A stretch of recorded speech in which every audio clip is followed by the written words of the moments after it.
Yo, what is up, everybody? Welcome to Anime Nights, number 40, man. Thank you, everybody, for being here.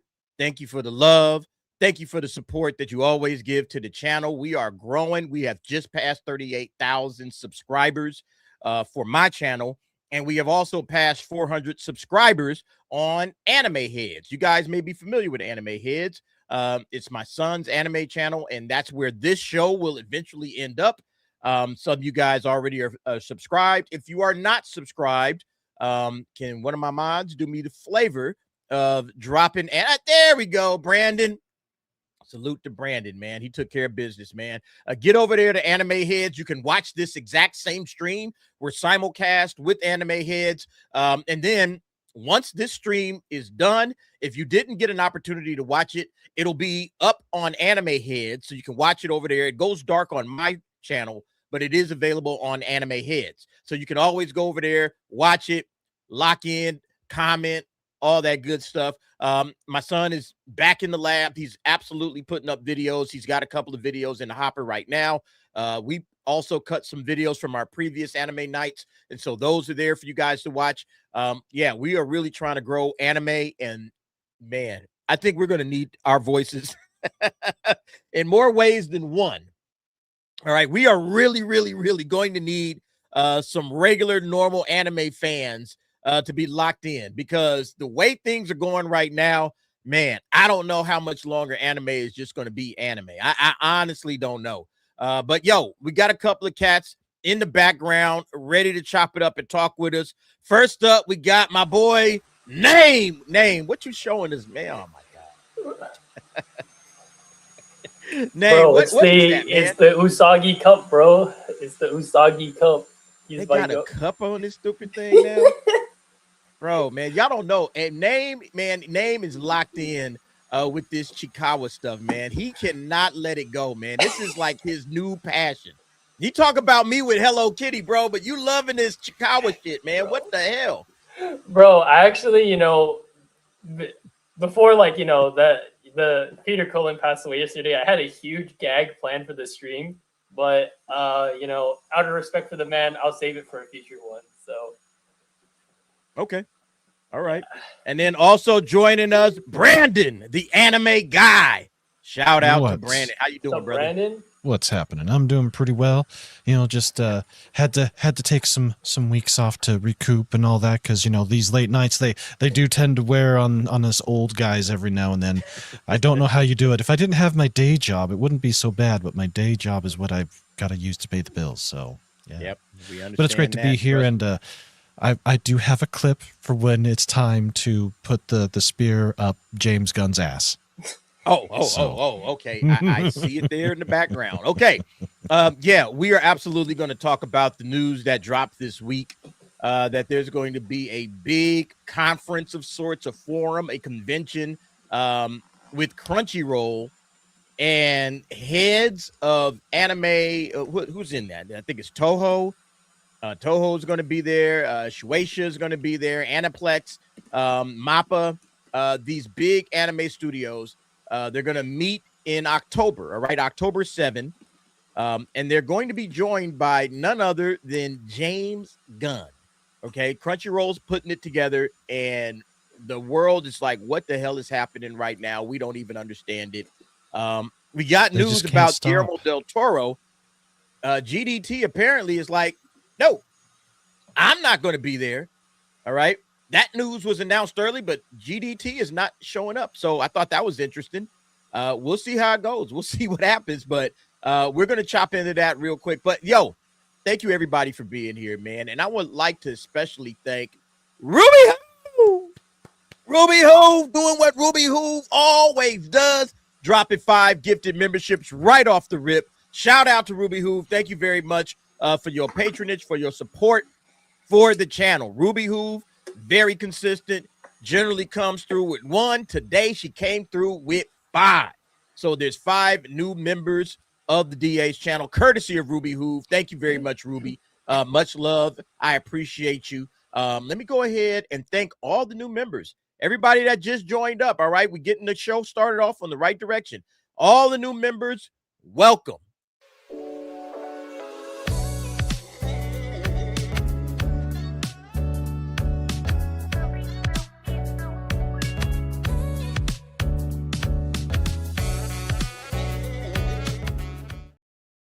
And I'd also like to say that we are building up Rumble slowly but surely over on the Rumble side with my channel. All right. Anime Heads doesn't have one yet, but they will get one soon.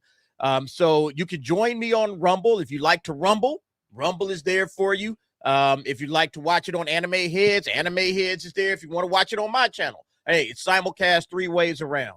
All right. So no reason to miss it. Thank you very much, Ruby Hoove. For the love and the support. Rumble is there and it's active and it's ready to roll. All right, guys. The anime week this week was just, you know, it was all right. But we got some bad news in regards to one Peter Cullen.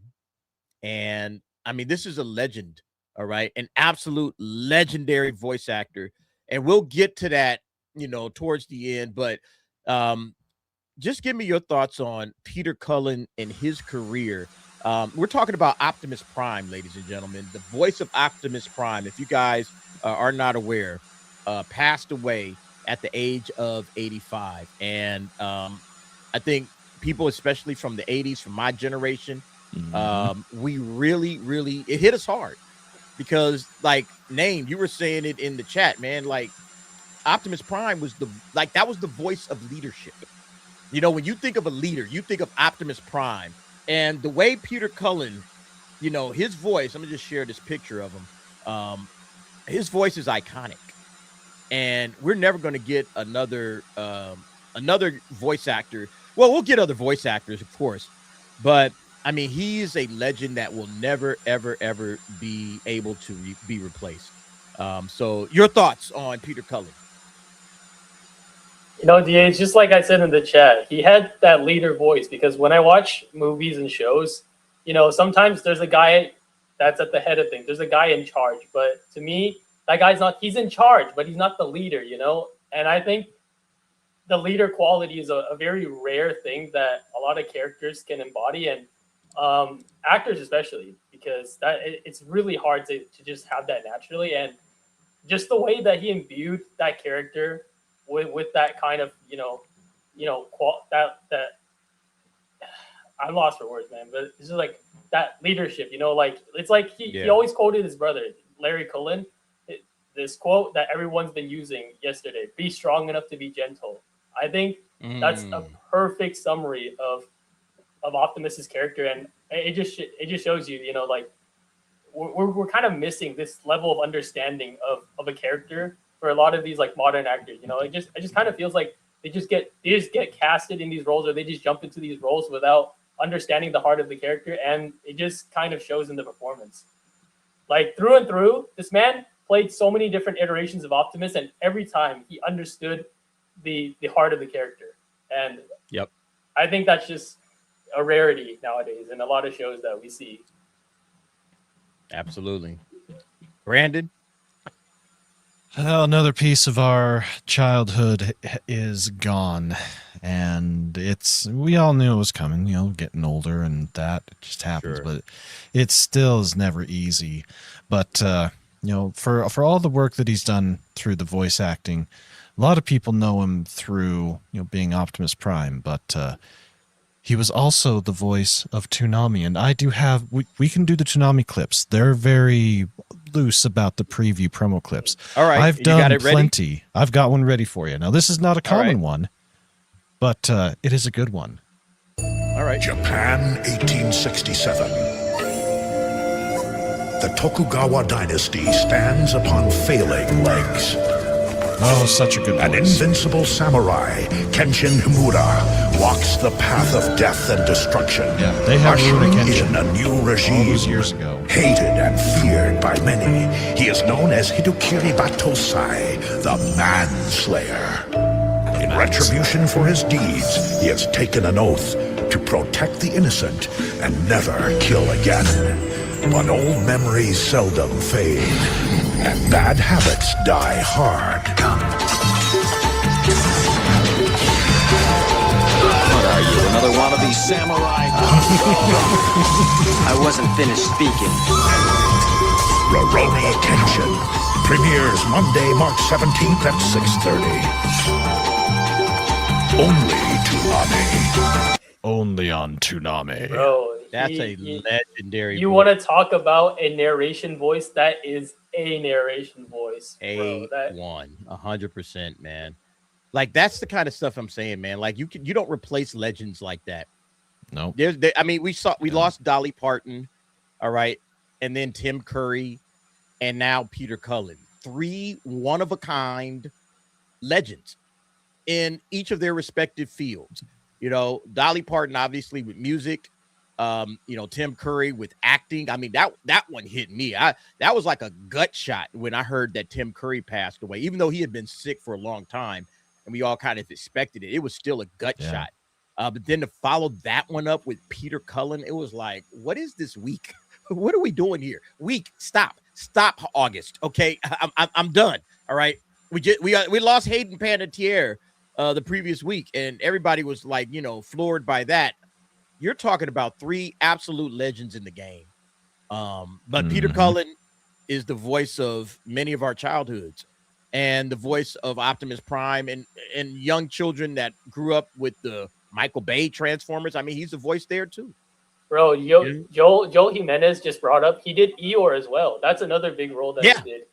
And he was also the voice of the Predator in Predator. So the clicking. Did the Predator have a voice? He did the clicking. Yep, it was Peter Cullen. The little clicking sounds. Yep, that was him. Hey, that's range though, man. I mean, if he could do that, that's pretty good. I was looking at that his kind of his filmography. Some of the other voices that he's done. Let me just share this real fast. Let's zoom in on this. So this is Peter Cullen's filmography. Down here, you could see King Kong in 76. All right. Gremlins. All right. He did some special voice effects there. Bigfoot in the Muscle Machines. Do you remember watching Bigfoot in the Muscle Machines? What's up, Cyphex? I loved that cartoon. That was like a Saturday morning cartoon. Bigfoot in the Muscle Machines. He was in there as Arthur Ravencroft. Rainbow Bright and the Star Stealer.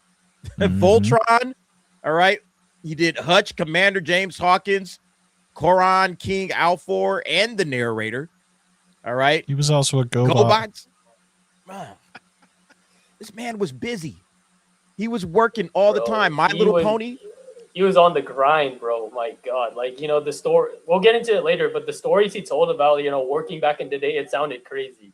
Like he was always moving places just to get to work. Just to get to work. And it shows in his resume right here. Yeah. Yeah, obviously Transformers, the movie, bro. Isn't that dropping next week? When does that drop?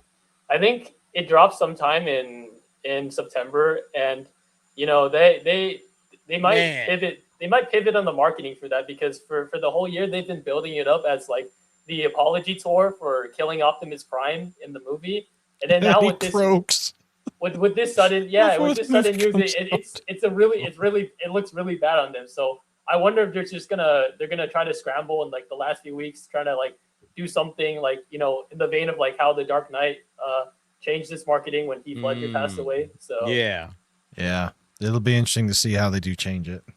I honestly, there you go, the Predator. Rocking with Judy Jetson, Yogi, and the Invasion. I mean, obviously, a lot of animation, a lot of smaller projects. Pooh, all right, Winnie the Pooh, and then all of these other characters. Like you said, the voice of Eeyore. All right, so I mean, he was just a busy man. Transformers, Eeyore. Those are and probably this is just the movie section. This is just the movie section. We haven't gotten to the television section. We would be here all night going through those bit by bit. Look, he was in Scooby and Scrappy Doo as additional voices. I mean, so he was a working actor. He was a working voice actor. He didn't slow down. And he's, like I said, you don't replace legends. There will never be another Peter Cullen, ever. There will be nobody on his scale that has that voice. I wonder if they've recorded it kind of like James Earl Jones. I'm kind of curious about how they're going to move forward with the Optimus Prime voice. I heard is it going to be AI'd or whatever? I heard Hasbro was playing around with some AI. I don't know if they got his okay, but I heard somewhere that they were playing around with AI. But I think they do have stand-in actors for Peter Cullen. They've done this because even in the past, because the man commanded a good paycheck, so they probably didn't want to pay it like every single time. So they usually had stand-ins to fill in if they needed to do what's it called, the scratch track, or if they, like I said, they don't want to pay him. Like they had Neil Kaplan, they had John Bailey, they had Jake Fauci. Like they can all do impressions, but like you said, DA, there's only one Peter Cullen. Like all of these actors, they can do an impression of Optimus, but at the end of the day, there's still a part of them that's in it, and it's just not the original. It's just an impression. Yep. Cyfax, what are your thoughts on Peter Cullen's career? It's a super sad passing, but I'm gonna be straightforward before this starts up.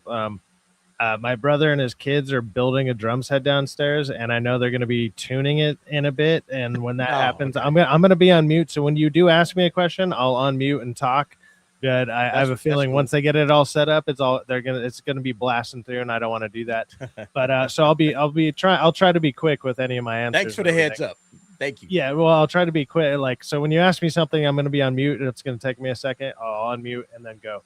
But obviously we lost a great voice in so much media in general. Like there's a bunch of stuff you didn't even realize he was in. He was a background person in this or that, and obviously massive voice.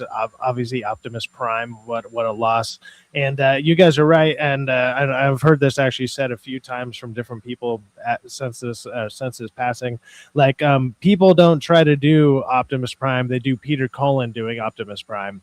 He is the definitive voice. So it's like, I got to imitate the best. And, even Chris Pratt tried it.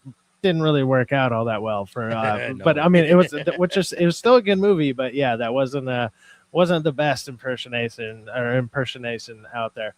But we've lost a bunch of really good ones. Obviously like Tim Curry or whatever. I mean, sadly, he was kind of gone about 12, 14 years ago after the stroke. Yeah. He just kind of felt like he was just gone, which was really sad because what a great animated person that guy was as well. But it's we're losing some great people. But I'm always curious. It's is there anyone that's ever going to come up and rise up and take these places or be like this for the next generation? And I don't really see it. I don't see standout voices, standout whatever. Even in anime right now, I feel like every MC character, main character, is all cookie cutter, the same voice, whatever. Every time I switch it to Japanese, it's they all sound the fucking same, and I'm just and that's not even being racist or whatever. I'm no, you literally all just sound the fucking same, dude. It's kind of crazy. That's actually true. Sometimes I'll be watching an anime and then I'll think in my mind, is it this actor? Which one am I watching? And then I look at the cast list, and then it's damn, you guys really sound kind of the same. If I didn't look at the cast list, I would think it's one guy when it was the second guy.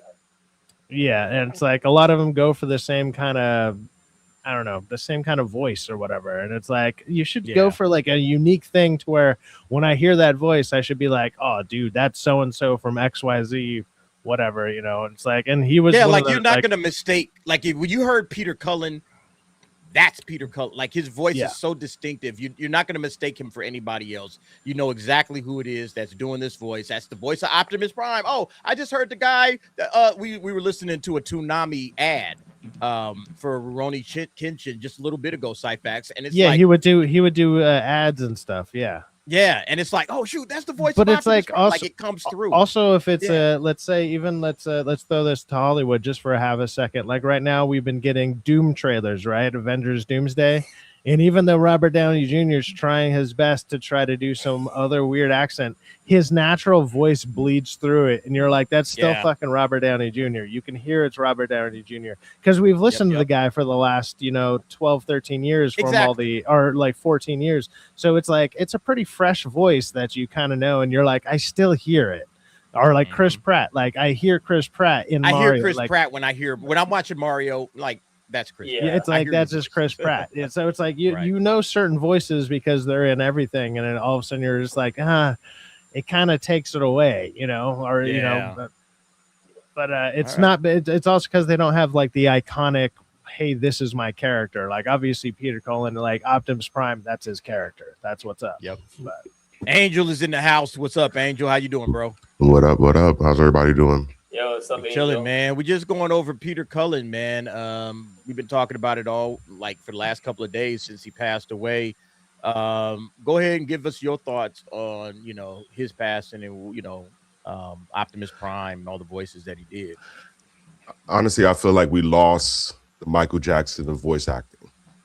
You know what I'm saying? Like there's nobody that's going to be as charismatic, as intriguing as he is. You know what I'm saying? When it came to his voice, when it came to what he stood for in regards to voice acting. So we lost somebody that really loved the craft, that would do almost anything to be able to provide his talent and show how much he loved his craft. So it's a big loss. You know what I mean? I tripped out hearing that he was in Bigfoot and the Muscle Machines. Like I'm that old that I remember the theme song, do too, Bigfoot man. and the Muscle Machines. We big, fat, ugly, and mean. Like I remember all of that stuff. And it's just crazy that he was so integral in so many parts of my childhood that I didn't even know. And it's just, I got to tip my hats off to him. Like there's nobody ever going to be like him. And I'm blessed to be able to hear his voice during the time period that I was and be able to experience everything that he contributed. So God bless. Yes.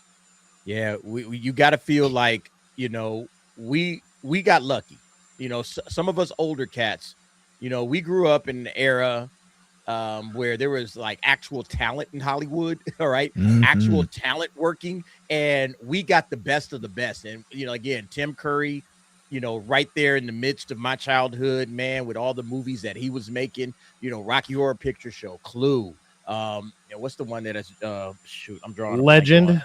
Legend. Yeah, Sorry, he's a Legend. legend. Fucking Legend. The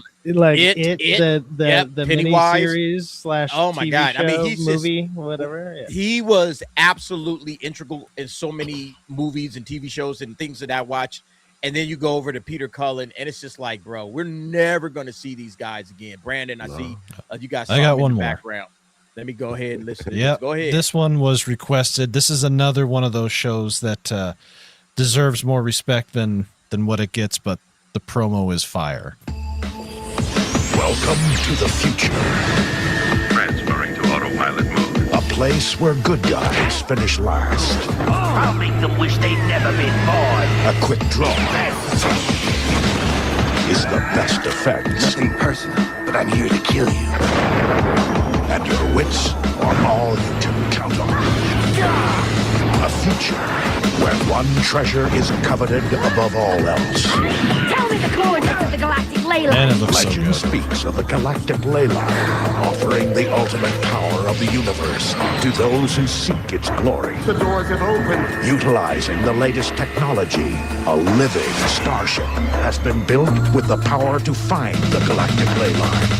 5, 4, 3, 2, 1. All systems green. By twist of fate, it has fallen into the hands of an outlaw. An outlaw named Gene Starwind. Well, let's blow some hot kisses to my devoted fans. His luck is about to change. Goodbye, Gene. Together with his crew of bounty hunters, he'll take to the stars. Accelerate and fly down their throats. Outlaw Star. Weekdays at 5:30. Time to roll the dice. Only Toonami. Yeah, he was like he was like the movie voiceover guy, but for anime stuff. Like, Right. like that iconic voice that was in all the movies back in the 90s and 2000s. I mean, he even kind of sounds like that guy. I wouldn't be surprised if he did a few of them himself for actual movies. Oh yeah, he But totally did. For anime, movies. he was definitely the guy. Like, Yeah, you know. yeah, no, he did them for movies too. You know, because again, he just had that iconic voice.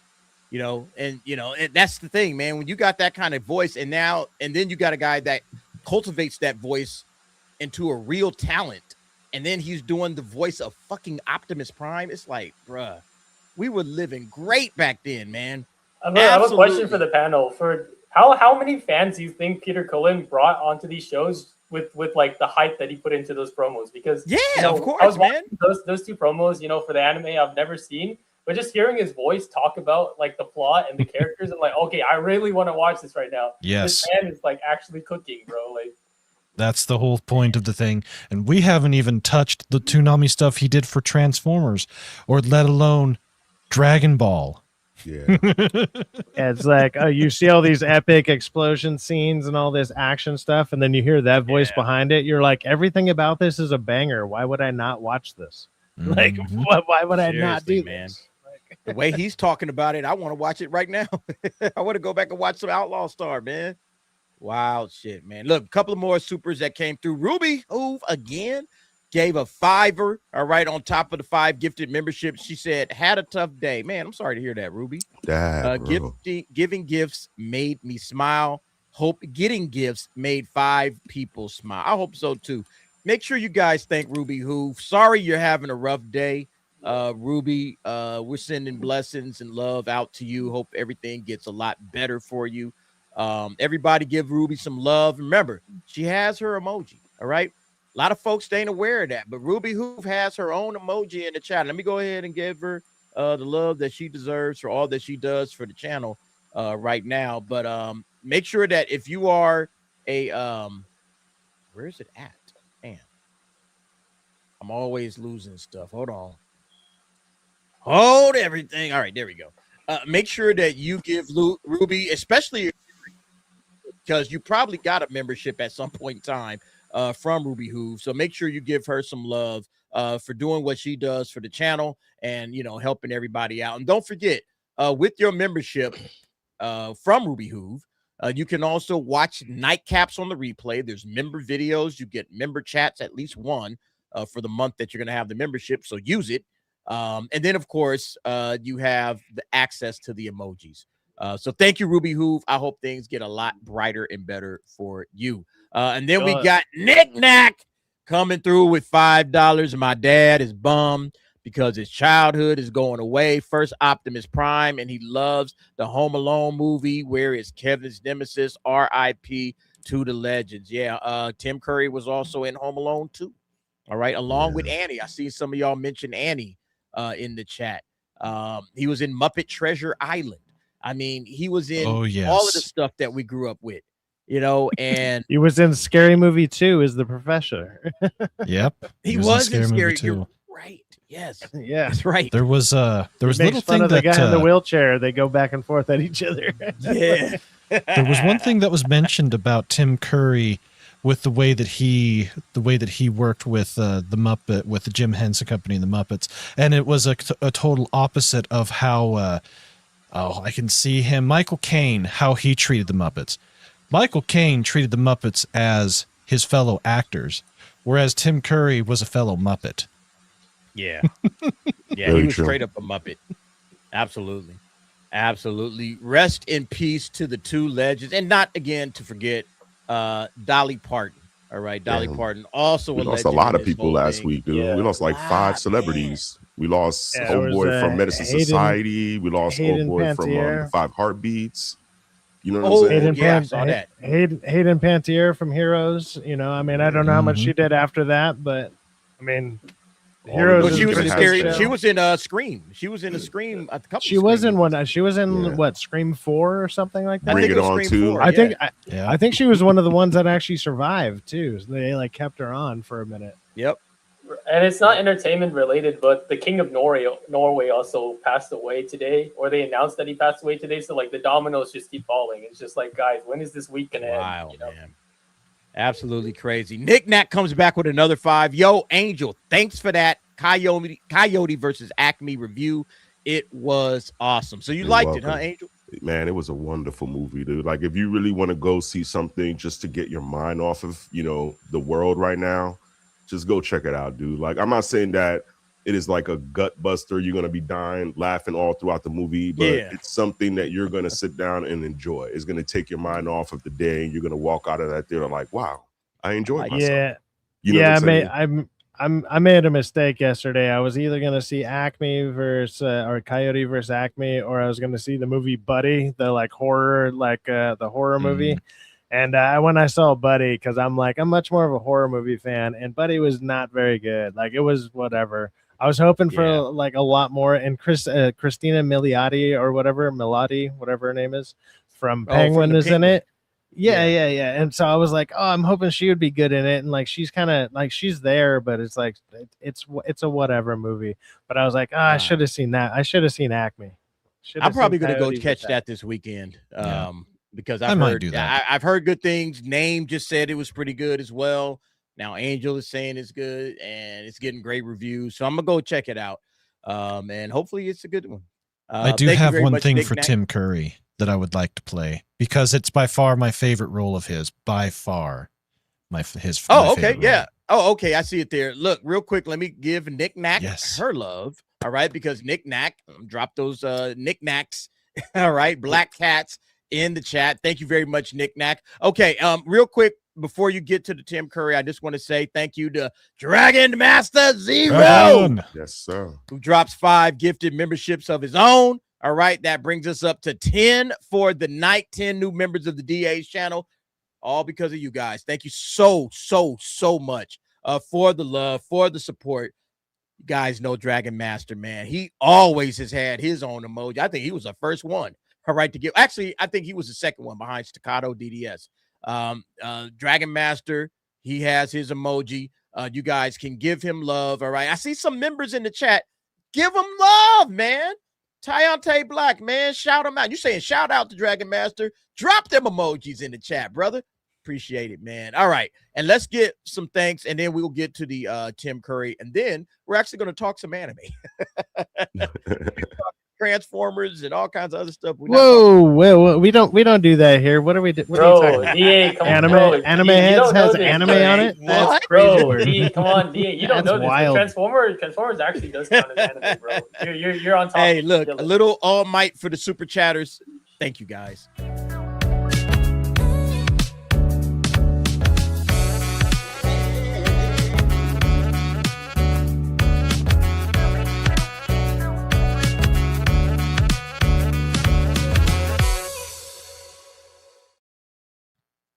All right. Oh, and then, of course, we had 5 more members that just joined, so welcome.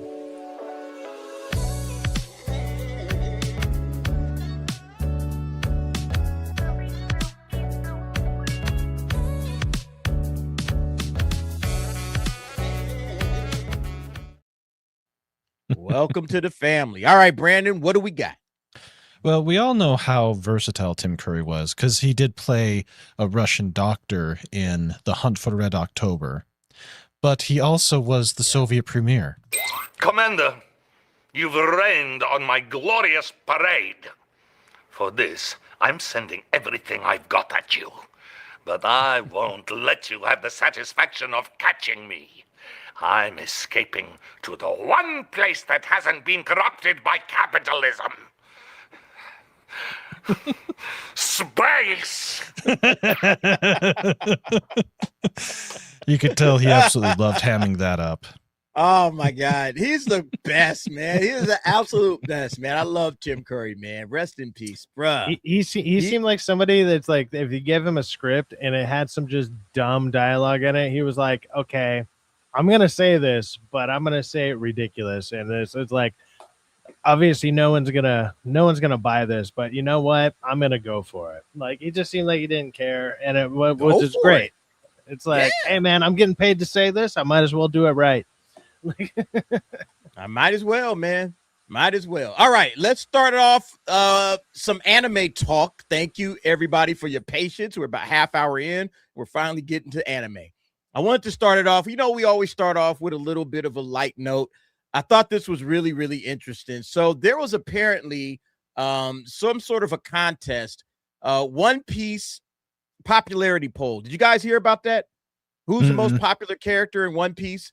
I think Roronoa Zoro ultimately won as number one. But one guy was really dedicated to make sure that his favorite character, Cracker, got the votes. Bro, hey, thanks for shouting me out. I mean, you know, shout out to Cracker.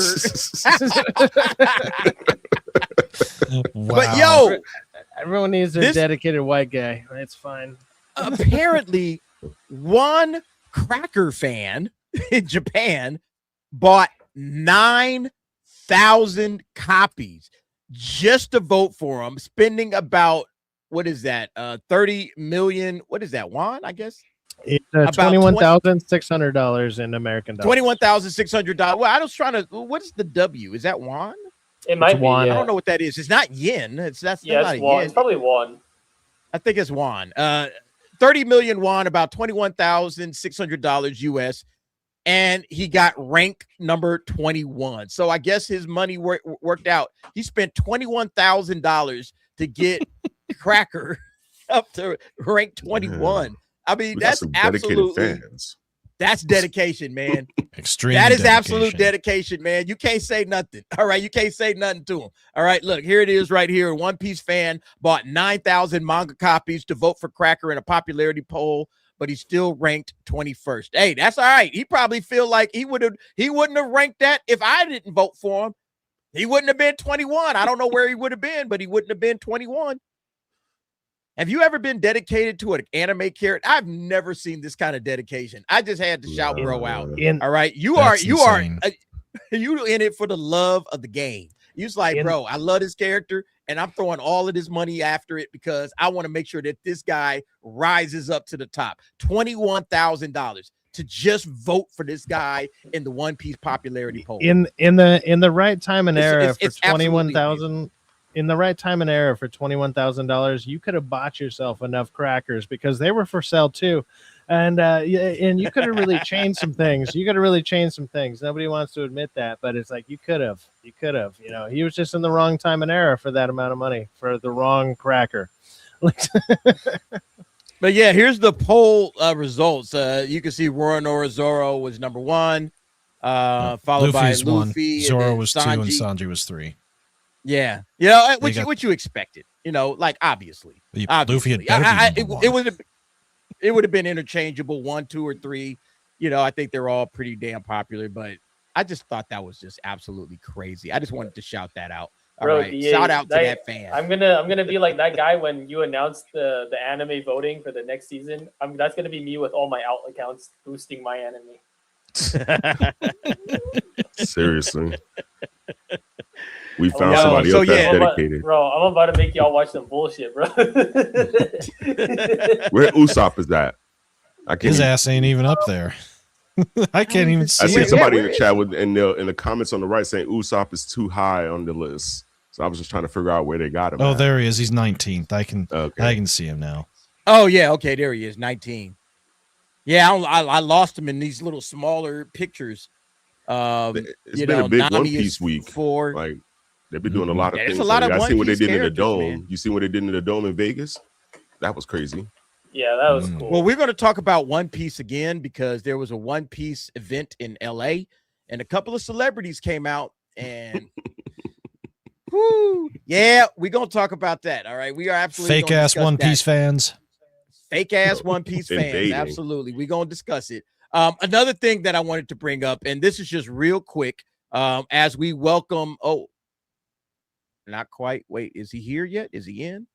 I'll wait till he gets in before we announce the next topic. But there he is. All right, there we go. Stacy Gardner in the house.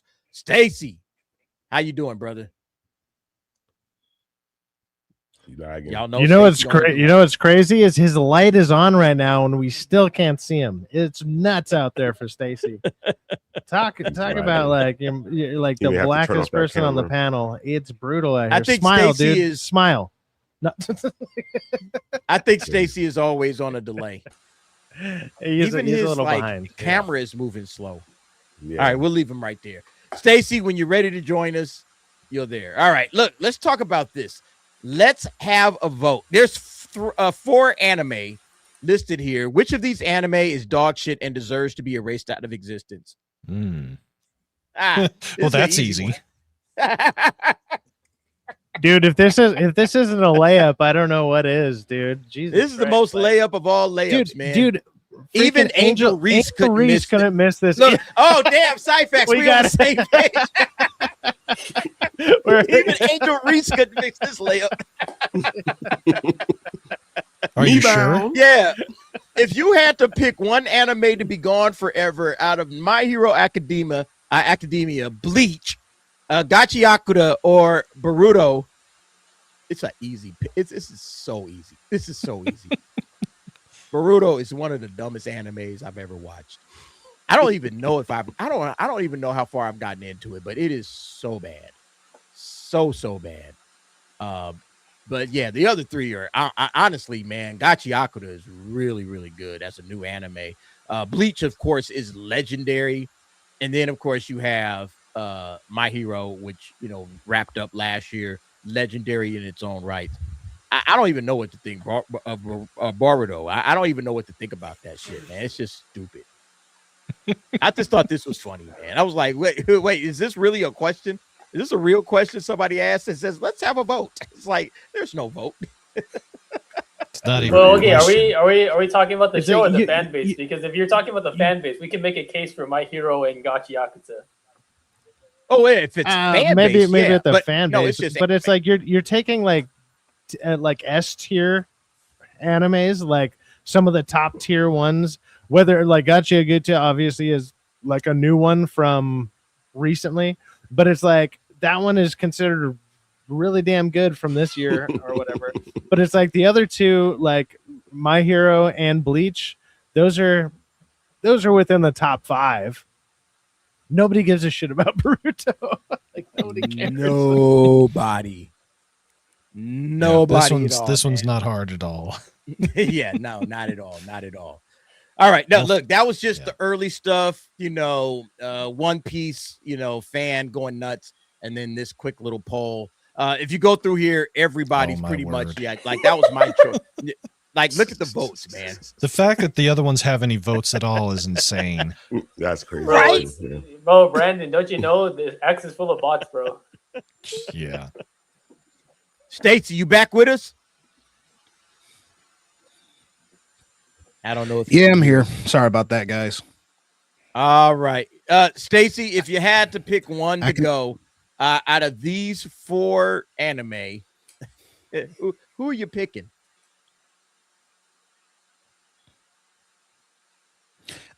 Is this rhetorical? Yes. Let's get rid of Boruto.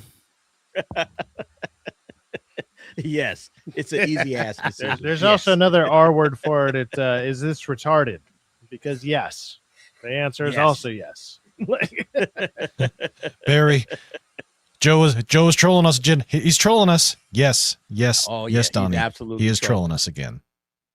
All right, but look, I want to go ahead and start the Boruto, show. We know we'd start every week with the top 10 anime. This is for week 8, summer 2026. And I'm just going to go ahead and blow it up right here so we can go through them. All right, top 10 anime for the week, August 21st to August 2020 to August 28th. Bleach, 1,000-Year Blood War, The Calamity, number 1, obviously. All right, this thing is absolutely dominating everybody. Mushoku Tensei, season 3 is number 2. Re:Zero, season 4, number 3. Though I Am an Inept Villainess. Has anybody watched that? Yes, it's bloody fantastic. Oh, it's so good. Is it? Yes. Okay, I'm gonna have to check it out. It ranks every week. I just haven't checked it out yet. So, Though I Am an Inept Villainess, number 4. Smoking Behind the Supermarket with You, number 5. Jadugar, A Witch in Mongolia, number 6. The Saga of Tanya the Evil, number 7. You and I Are Polar Opposites, season 2, number 8. The 100 Girlfriends Who Really Love You, season 3, number 9. And then Love Unseen Beneath the Clear Night Sky at number 10. All right, so thoughts on the top 10 that we got in anime this week. Anybody watch? I don't know what the episodes are for I'm curious because I'm just going to binge watch that at the end. But I am watching Tanya the Evil, and Tanya the Evil. I'm curious with Bleach. excellent. Is this all one season so far? Or is this a second season? Because I remember I feel like I watched the 1,000-Year Blood War a while ago. Or This is is this another part of it. This is a separate thing? Okay. Second So part of it. I Or need to is catch it up on this. I didn't know this was a thing. I thought they were just people were finally catching up or something. Because the one that I watched, I felt like it was only like 12 episodes. It was like a short little mini series or something that they were doing to add on to what they had. But if it's a new thing, I'm gonna have to catch up. But the 1,000-Year Blood War is the ending of Bleach, and it's been going now for almost 2 years now. They've been stretching it out. It's kind of like Attack on Titan final season. They just keep adding new parts to it, like part the one, final part season. this is like 10 years later. Part 4. Yeah, Still exactly. not Fallen done. Angel D Links Part 4. All right, they just drag this thing out. I'm all up to date through season 3 with Mushoku Tensei, but I haven't finished this season. I haven't started. I haven't started this season. I just binge watch them. You need to. Binge watch them. I'm just like, all right, it's done. Let me watch them all. I'm still watching stuff that I think the way I do it is I'm watching stuff that I know I'm not going to binge watch. Like I'm not going to binge watch The Heavy Knight. I'm just not. So I watch it now. I'm not going to binge watch Skeleton Knight. So I'm just watching it now. That's just kind of how I do it. So those are the things that I'm watching right now, and those are fun. But yeah, I'm really looking forward to getting to Bleach and Mushoku Tensei. ReZero, I'm caught up with. Brandon, tell us about Though I Am an Inept Villainess. Tell us about that. It is set in China, in the Inner Palace.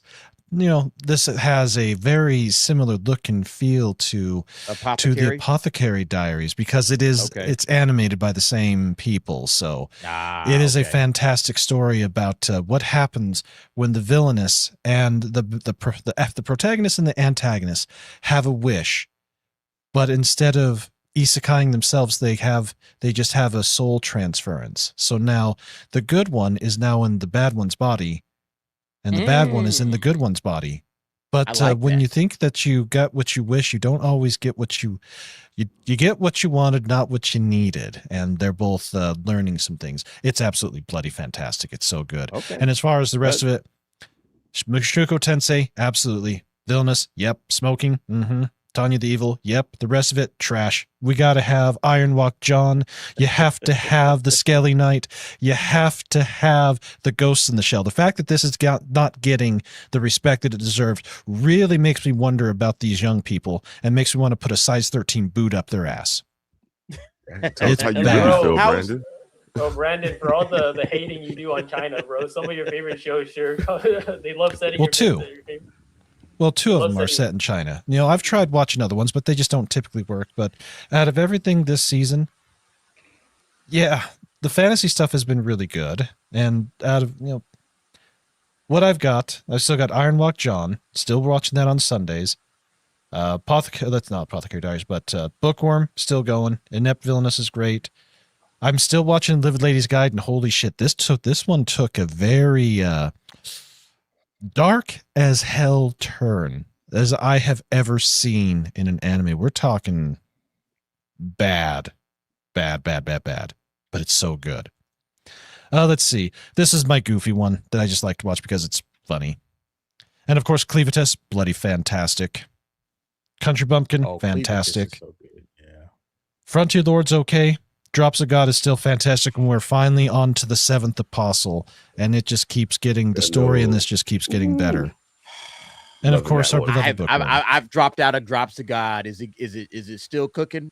Yeah, it is still cooking. I gotta catch back up with Drops of God, man. Yep, there's only 3 more episodes left for this season, since it's a longer season. But all of these, I've only dropped 4 shows this season. That's it. This is the furthest into a season I've gotten with this many shows. And each one of them are like, I can't drop this. This is just too damn good. And this one, by far is my absolute wild 90s fetish. Let's put it that way. It's so damn good. So good. But yeah, that's my personal list. And I finally have finished Dragon Ball. What? You had never finished Dragon Ball before? I had never finished original Dragon Ball. I've got all of them on DVD. Yeah, the OG Dragon Ball. Yeah. Yep. I finally decided just to binge it. I've done it. I love it. And now I'm going on to Dragon Ball Z. And actually, I do want to pose this question to everybody. If you are going to watch Dragon Ball Z, do you do the originals with the Ocean dub, the originals with the Funimation dub, or do you do Dragon Ball Z Kai to streamline it? I go with the Funimation dubs. If I had to make a choice in that matter, I would go with the Funimation. But All that's how episodes? I watched it originally, and I thought it was great. Honestly, I thought Funimation was really, really good. Yeah, I really liked watching Dragon Ball, and it was really easy to watch dubbed. It was fine. I enjoyed it. Okay. All right. Look, everybody, thank you for your patience and love. We are continuing on, and this is about I'd have to go with DA on this. Okay, go ahead, Stacy. Sorry. I gotta go with DA. I'd watch the Funimation dub. Yeah, I think the Funimation dub is really, really well done. Yeah, good luck trying to get the original difference Ocean for dub. somebody that's new to They're this, because what's the difference between what y'all saying? I'm trying to understand. Well, Funimation only got licensed to Dragon Ball after the original runs were done. So the original studio that did the English dub was Ocean. They've done a bunch of stuff in the 90s and that. Really good, yeah. But to get the physical release of Dragon Ball Z that had their dub, I started doing some searching. Yeah, you're going to pay like $10,000 for it. Versus you can get the Funimation release either on the remastered DVD, which is probably the one that I'll do, because the Blu-ray ones, they mess with the aspect ratio a bit on the original episodes, and it doesn't look quite right. But yeah, even that, there are certain releases of it that have got quite expensive. Back in 2017, Amazon had the complete Z box set on Blu-ray that's now discontinued, but if you want to buy it, you're almost $300. Versus you could get the more recent releases that were done at Walmart, which was broken up into 3 sets of 3 seasons. They're only about $35-40, but even those are starting to come out of print. So, but yeah, I think out of all of them, I really like Dragon Ball on the DVD release. I think if I am going to buy it, I'll probably do the DVD release of it, because it looked right. It didn't look over the top clean. It had that slightly dirty 90s and 80s look to it, and I loved it. I love the way it looks on DVD. I still can't believe you haven't watched Dragon Ball. I was like, wait, what? You finally got to finish it? Man. It took me 4 years. I love that. No, that's fine. That's fine. It's just, you're the anime guy, and it's like, Brandon hasn't seen Dragon. It's just mind blowing. But it happens. It's done now. All right. Happens to the best of us. All right. Let us move on to this. Did you guys see this video? Alicia Keys and Swizz Beatz at One Piece Fest in Los Angeles. Hashtag fake fans. These are new fans of One Piece. All right. And they're interviewing them. Let's go ahead and hear what it is that they were talking about. We're super excited to be here at the One Piece Fest LA tonight. We feel like it's super incredible when you walk in. The music is playing. The energy brings you into the One Piece world. There's a whole bazaar out there that you can go see. There's this ill stage that a performance is about to happen. Like upstairs, you're seeing all these visuals. Yes. And the kids love One Piece. So now I know One Piece because our kids love One Piece. So you see the hats. Yeah. And our son that's here is a part of this event. Yes. One Piece in LA. Yes. Is going down. It's amazing. Now we're really happy to be here. The vibe is amazing. Y'all got to come see this. Yes. We're going to be getting a lot more of this, by the way, guys. They're invading. They're invading us. They're invading our space. And now, if feels their so kids cringe. are the ones that are getting them into it, yeah, okay, I can live with it to a point. But this is the type of stuff that is just going to keep pissing people off. That's all this is. That's all this is. Rage bait. I'll be right Not back, even guys. good Keep rage talking. bait. I'll be right back. It's all smoke and mirrors. Like they're just trying to jump onto whatever. Like because they're like, especially these two. It's like for nowadays, you're kind of irrelevant compared to what you used to be. So nobody cares. But at the same time, more than likely, yes, it has influence from whoever, like their kids or whatever. But also, it's like, oh yeah, well because look, I like One Piece. Check out my new album. Check out my new whatever the hell I'm doing. It's gonna be something like that, and it's like nobody believes you. And also, more than likely, the people that are into One Piece don't know who the hell you are, anyways. Like, who cares?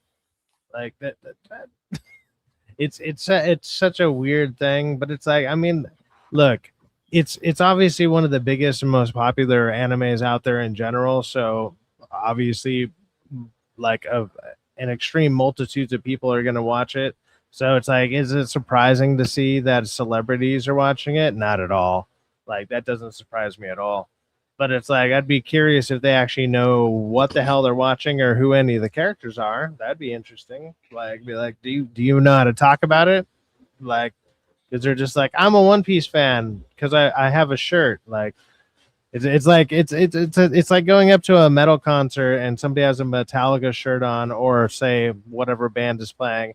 Be like, name one of their albums and 3 songs from it, and like, there's tons of videos of people doing it and nobody can do it. So are you even know what a this fan? felt like when I was hearing this? This felt like, you remember that movie Idiocracy?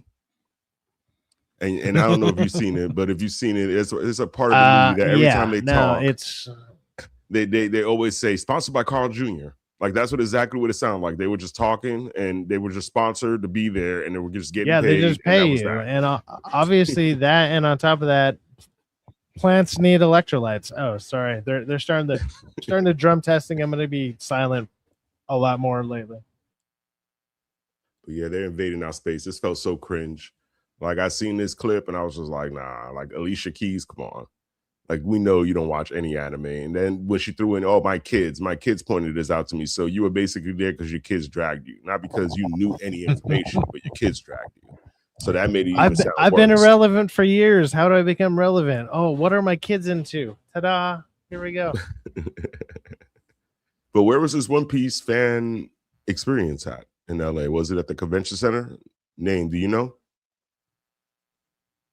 I'm not sure. I think I saw it going around, but I didn't like look into it. But I knew like I saw that post that you sent. It was like a huge dome. And it's like surrounded by like all this like, you know, different scenes. That looks so cool, but it also feels like if you can't handle it, that's like a sensory overload. But on like these people, it does, you know, like you said, I think it's good that, you know, a parent takes interest in what a kid likes, but it's like, you know, like you said, do you like it because your kid likes it, or do you like it because you see an opportunity to, you know, be hip with the culture again? And it's like that Steve Buscemi scene. How you doing, fellow kids? Like it just kind of gives off that vibe. But who knows? Maybe they'll become like real fans once they actually watch it. We'll see. I can see Alicia Keys singing in it now. She'll probably be doing a singing anime one day or something about her life. I'm not opposed to like people finding anime later in life. Oh, I've never been a fan, but my kids got me in. And now I like it, and I have no problem with that. As long as you stay true to the game, I'm not really pressed on it, but I just thought it was funny that it's like they're talking about it so like, I don't know what this is, but hey, my kids are into. Yeah, it sounded really, really bad. But yeah, I mean, I think that we're going to see a lot more of this because now anime is mainstream. It's not something that's niche. And so when we talk about fake fans, and I just want to go ahead and get to this because I know Brandon has to get away. Let's just go ahead and jump straight to the main topic because I was going to hold this for later. But the main topic, you guys know, I did a video on this. Let me just bring this up. That Crunchyroll announced that they are having a kind of a anime summit. All right, a global anime summit. And with that global anime summit, they've invited some people. It says here, this is on Anime, what is this? Anime Hunch. All right, that's the website. Just discovered it. I never knew this was a website before. Crunchyroll's first global anime summit to feature Guillermo del Toro, James Gunn, and executives from MAPPA, Toho, Shueisha, and also Aniplex is a part of that. Now, I want to get this one out the way because this part's important, okay? Guillermo del Toro says, I'm not going to be there. He says, not me, no voy, which means I'm not going. You know, and then it got community noted. Basically, they're talking about, oh, okay, Guillermo del Toro was previously announced, and now he's not going. And so essentially you got James Gunn showing up along with all of these other executives from these anime studios. What's going on, guys? What's going on? Is anime getting to the point now where you're going to start having all of these Hollywood types? They got to jump in. They got to talk about it. And it's like, you're going to run this thing into the ground. You're going to destroy the... Well, it is Sony. What do we expect? It is Crunchyroll. Yeah. Yeah. Go ahead, Brandon. I wanted to hear your thoughts on this, Brandon, because all right. Well, my response to all this, I've actually got a little clip that that exemplifies my feelings towards this, especially towards inviting James Gunn. Now, it kind of makes sense because the DC they do have some anime going on, but when I saw this, this is what I was thinking about. You know, I'm thinking like, okay, maybe I won't choose violence, maybe I won't, and then fuck you up. So. Yeah, James Gunn. Crazy. Yeah. No. That dude is on his way out. He's a pile of shit. He's a one-note wonder. And having him there is basically what's the appropriate term that I can put that won't get you booted off air? Yeah, ass cancer, man. Yes, he's ass cancer. That's the easiest way to put it. He's Brandon, ass just cancer. go with your it destroys you from the bottom up, like you know. Bro, just use your classic. Use what you say for Sony and Crunchyroll, Brandon. The old faithful. Well, hey, yo, Kreese King is in the house. MMA Kreese King. Kreese heard James Gunn slander, and he's like, bro, sign me up. Listen. I'm in work right now, but I had to jump on this real quick. Like, no, he needs to stay away from anime. Like, you know, I like some of his movies, but he needs to stay away from anime. Okay, like we shouldn't be doing this. Okay. No. Like, no. Oh, and Brandon, as far as the dub, when it comes to for Dragon Ball or whatever, says I'm the king of the dubs. If you grew up on Toonami, watch the Funimation. But if you're a new person, watch Dragon Ball Z Kai. Just personal opinion. And yes, I got the Dragon Ball Z Ocean dub box set. But yeah, yeah, that's a ton of money just sitting there waiting to be pilfered. So you're not with James Gunn joining in on the anime train, on the anime hype train? You're not with it, Kreese? Nah, man. Listen, like I like when I met you, DA. I like some of James Gunn's movies, but as far as him being with anime, no. Like just like with certain franchises or whatever, like, you know, Suicide Squad, cool. Superman, no. Like no. Just stick to what you know. No, I agree, man. I agree. Bro, I think James Gunn. Kreese, you actually reminded me of one thing James Gunn said. I remember he did an interview, and I think I don't know if you guys talked about it, but he did an interview where he talked about the success of manga, and he brought up One Piece, and he was like, I can never adapt One Piece. You know, I don't know how to do One Piece. You know, but DC, I do know. You know, that's what I can adapt. So, you know, he already mentioned that. You know, he can't. He doesn't have, like, he mentioned himself that he thinks that he doesn't have the ability to adapt manga, but now like he's at the Crunchyroll summit, so it's just like, bro, it's like it's like you say one thing, but then now you're doing another thing. Yeah. Yeah, where you at, man? You in a warehouse or some shit, man? You at? Yes, I am. But like, listen. Oh, okay, all right. I was right. He on the block. He lying. He on the block. Listen, he's in the freezer somewhere, and it's just echoing around him like a bunch of like. There's no soundproofing. It's just all him and silence. He's about listen. Yo, yeah, listen. out here in the. I'm gonna actually be back next week. Like my schedule is like changed back to normal, like I need it to be. So your boy's coming back next week. Like, perfect, man. Well, look, man, thanks for jumping in. I understand you had to weigh in on this. MMA Crease King guys, make sure you guys go over there and support him. I don't want him getting on. Look, man, I don't want your boss like tracking you down, bro. Are you working or are you on a stream or some shit? I don't want you getting in trouble. For sure, man. I just wanted to hop in real quick, but yeah. Your boy will be back next week, so y'all guys take it easy. All right, brother. Thank you very much, man. MMA Crease King guys, get over there. It's For the Homies podcast. Support them up. Peace out, guys. All right, later on, brother. Later on. So look, I think this is a bad idea. All right. This whole anime future forum, like, what is this? What is the point of this? I don't think Crunchyroll is a voice. I mean, they're obviously it's a shit idea. Yeah. What's the point? What's the point of this? Guys, talk to me. Oh, hold on, talk to me. What is the point of a Crunchyroll anime future forum? What do they hope to accomplish with this? What's dumb about this, and like one of the I think control over the anime itself, because this is a shit idea. This is a pure shit idea. I do not want Yu-Gi-Oh going near James Gunn. I don't want James Gunn near Dragon Ball. I don't want him near Naruto. I don't even want him near any anime that I love, because this piece of shit's going to destroy it. Hell, he already destroyed DC. God. DA, you pointed it out. He had the nerve to have an orgy in the first episode of season 2 of Peacemaker. Only God knows what he's gonna do if he ends up getting one of the hair. Yeah, if he gets any kind of anime that has any kind of like idea of a harem thing. Oh, what do you think he's gonna do? Fuck it up. No.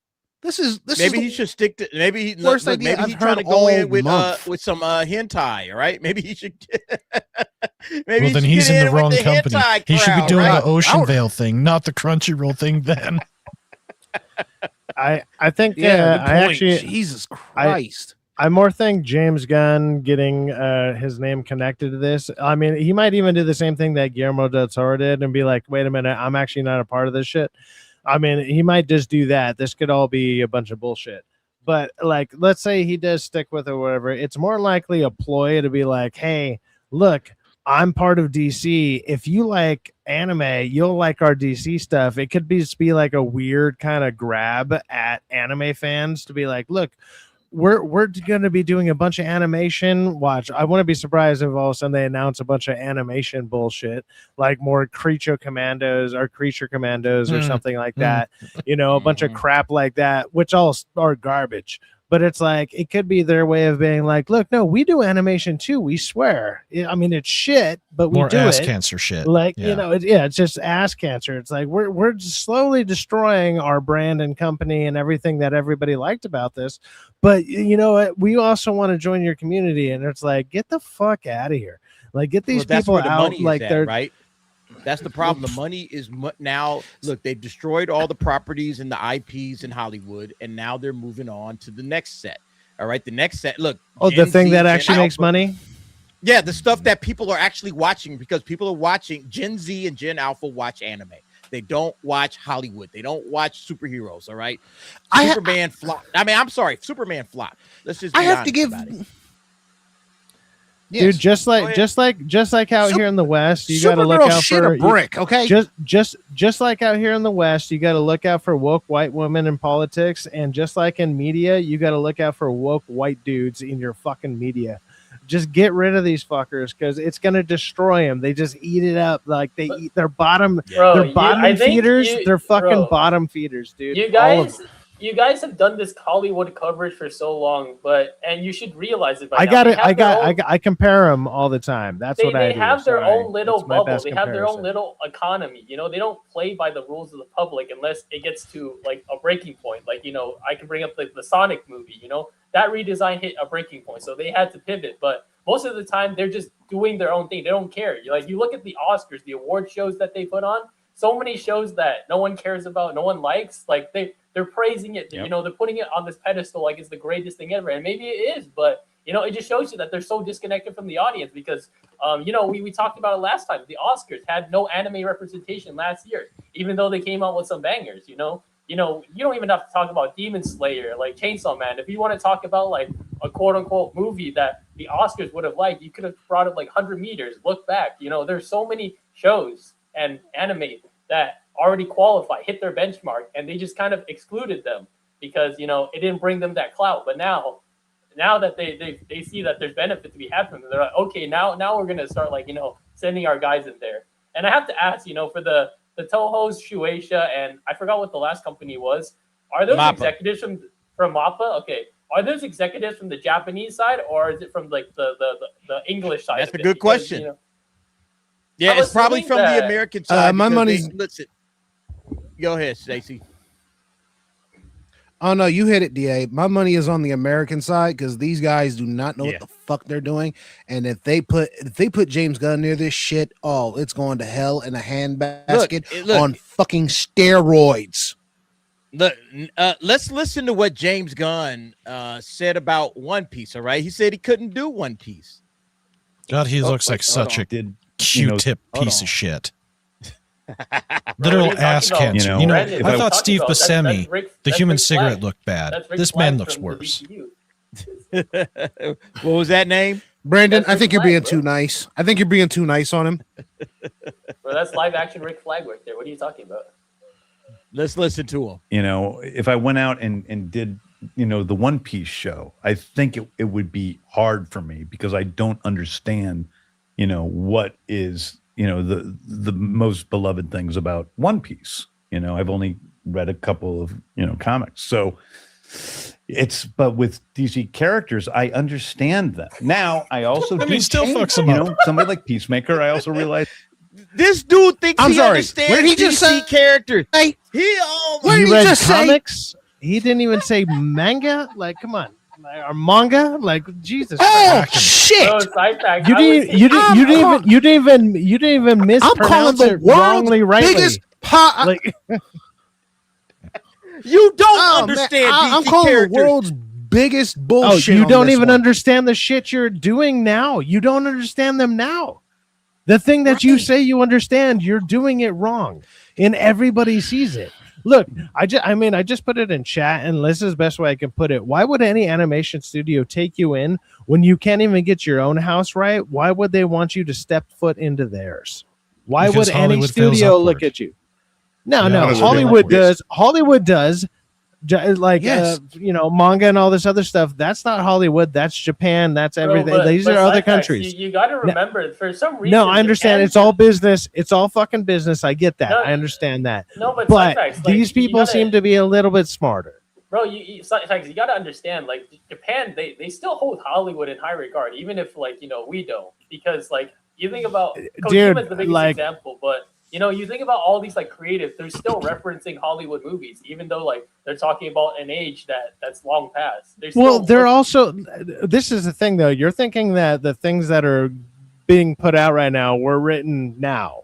They're not. These things were written, these people wrote all this shit fucking 10 years ago, 20 years ago. That's exactly these what are I'm saying. ideas that when things were good. That's exactly what I'm saying. I'm saying that, you know, I'm agreeing with you because they're still holding Hollywood to like this golden standard because of the films of the past. Actually, and that's why I want to doubt that they're not though, because like they seem like, you know, Japanese always seem like smart businessmen or whatever in general.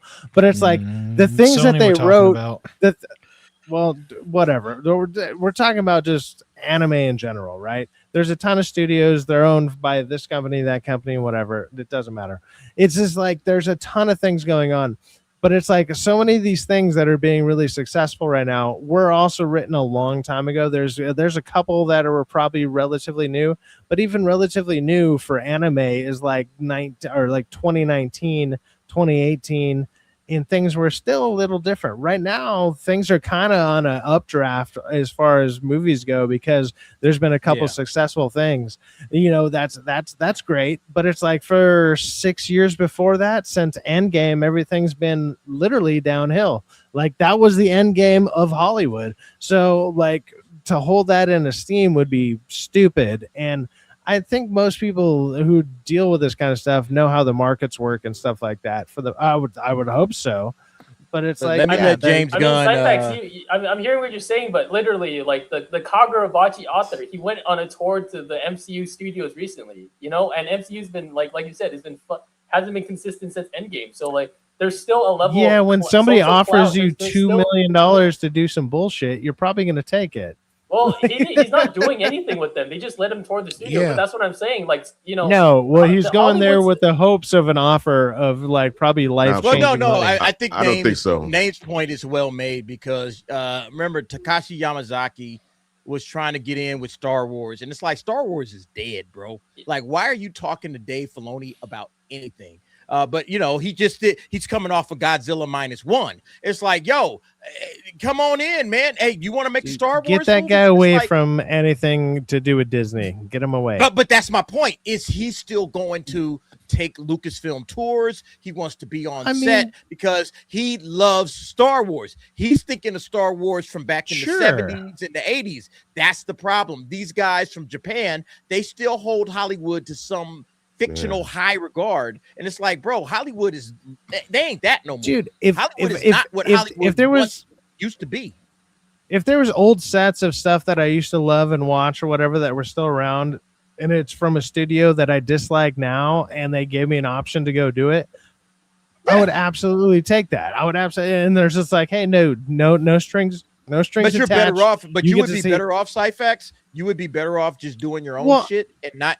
And that's the no. Just to tour their stuff. That who cares? Like if there's no strings attached, no strings attached. But no strings attached. Oh, you get to see it. Cool. But I look at it this way. I agree with both of you guys are saying, but this is what I see. I see James Gunn literally trying to learn this industry right now because he sees what's going on with Hollywood. Well, he's going to learn all the wrong door lessons. is closing on him.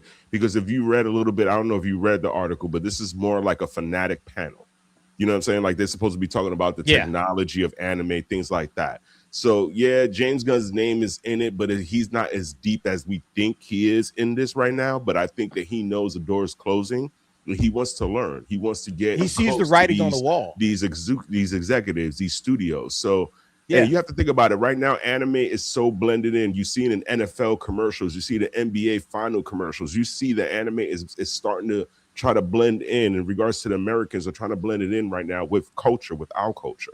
So for me to see this is like, I see James Gunn just trying to leech. He's trying to leech and suck and learn and try to get close. That's all he's really doing right now. So I'm paying attention, but one day we are going to probably see this anime was directed by James Gunn. You know what I mean? Like he's gonna have some input in it, or he's gonna be an executive producer on. Look, let me let him finish up, and then we'll continue. I can change a lot about who he is. I changed who his father was. I changed certain things, and then also some things I kept the same.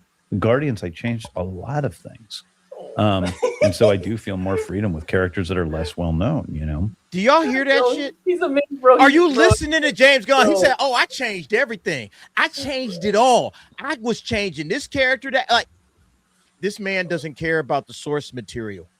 He doesn't at least care. He recognizes that with anime. Confessing at the scene of the crime is crazy. He confessed it that I changed a lot about Guardians. I changed it. He's going to do the exact same thing to anime if they allow him. If they said, "Oh yeah, James, go ahead, go and do what you want to do," he's going to change everything. He ruined Drax. Go ahead, Stacy.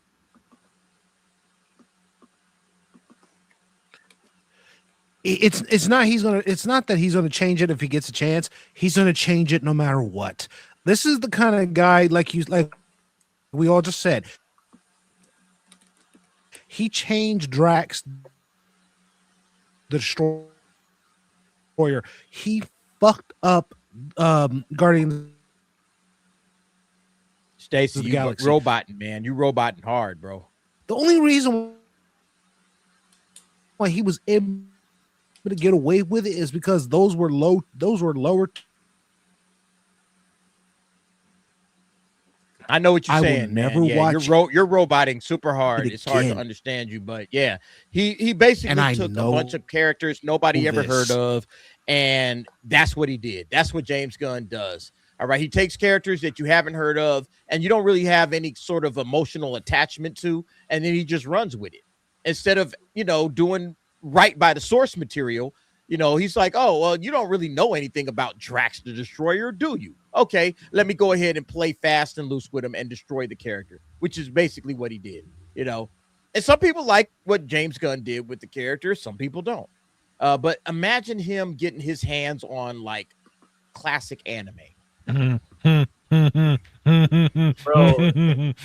Stacey, I heard James Gunn's doing Ari Ferretta season 4. Yeah, he's gonna learn the hard way if he starts touching certain things in the wrong way. Yeah. No, but I mean, this is exactly the James Gunn is using the exact localizer playbook because a lot of the bad ones happen in the anime that a lot of people don't care about or aren't popular. That's where they can get away with it the most. Like 100 Girlfriends, that localization is absolute trash. If you guys have seen it, like. You have to have. I think for that one, an understanding of Japanese is required to get like the original intention behind, because the subtitles do not give you what the characters are saying, and that's just one example. How many countless examples are out there where because there are not a lot of eyes on it, they're allowed to just do whatever they want, and then that emboldens them to start trying it more. Like I was seeing a bit of that in Black Torch. I even saw a bit of it in JJK, although that was more of a creative choice. But then it's still, you have to ask the question, like, how many things have localizers changed from the original material that we don't know or like the audiences don't know because they don't read the original Japanese source material. Too much. No, 100%. Yeah. 100%. But the old saying, "Fuck Sony." That's all. Hey, look, let me hit these couple of super chats that just came through. Thank you, every single last one of you guys, for the support. Nick Knack coming through with it too. I'm shocked they're not wearing Pokemon hats. Oh, are they talking about Swizz Beatz? Talking about Alicia Keys? Yeah. I'm surprised too. I'm honestly surprised too. I'm with you on that one. Thank you, Nick Knack. Alpha Omega, James Gunn's Naruto. It's just Naruto and Sasuke yelling chud and fascists at each other for 2 seasons. Cuts to Kiba Lee, Shino, and Guy Policule. Oh my God, man. Yeah, that sounds about right. I don't know why James Gunn. I don't know why he wants to step into anime, other than the fact that it's popular and that he knows that this is the future. This is essentially what's going on. He knows it's the future. He knows this is where every fan under the age of 20, they all know they have about 10 or 12 anime that they are religiously following. And this is why James Gunn is wanting to go in this direction. Bro, because there's no reason for him to be at this conference. Like, why would you be here? I know if that live action My Hero takes off and they announce an All Might spinoff with James Gunn as the director, you're gonna watch that shit, bro. You love James Gunn, bro. Oh, hell no. Thank you, Brandon. Hell to the no. Hell no. To the no. Ain't no way, man. No. Ain't no way. No. Look, James Gunn has completely destroyed his reputation just by the way he's handling DC. A lot of folks thought that James Gunn would be good for DC. He's been bad for DC. And so, yeah, there's no way in hell that if he steps into anime, I mean, there's such a revolt. We're going to get to some of the comments on that in just a second. There is such a revolt from anime fans on James Gunn stepping into anime. It's crazy. So, yeah, I don't think there's any chance of that whatsoever. Thank you very much, Alpha Omega, for the 5. Nick Knack coming back says, haha, funny thing is I'm on break right now. Rockefeller from building sets for Man of Tomorrow at the Warner Brothers studio lot. Bro, Nick Knack. I hope you have your earbuds in, bro. They cannot be hearing this. You cannot be letting your coworkers hear this, bro. We're slandering your boss, like. Are you really at Man of Tomorrow on the Man of Tomorrow set, Nick Knack? Probably. They did finish the movie already, so the sets might still be around. You never know, because they finished filming. Nick Knack, you better not be talking bad about your boss over there.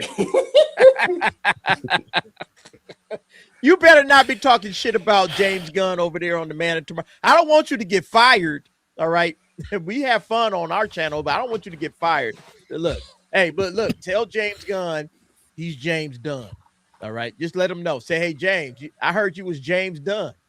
DA, ask Nick Knack to hook James up with what's it called? The DA's office.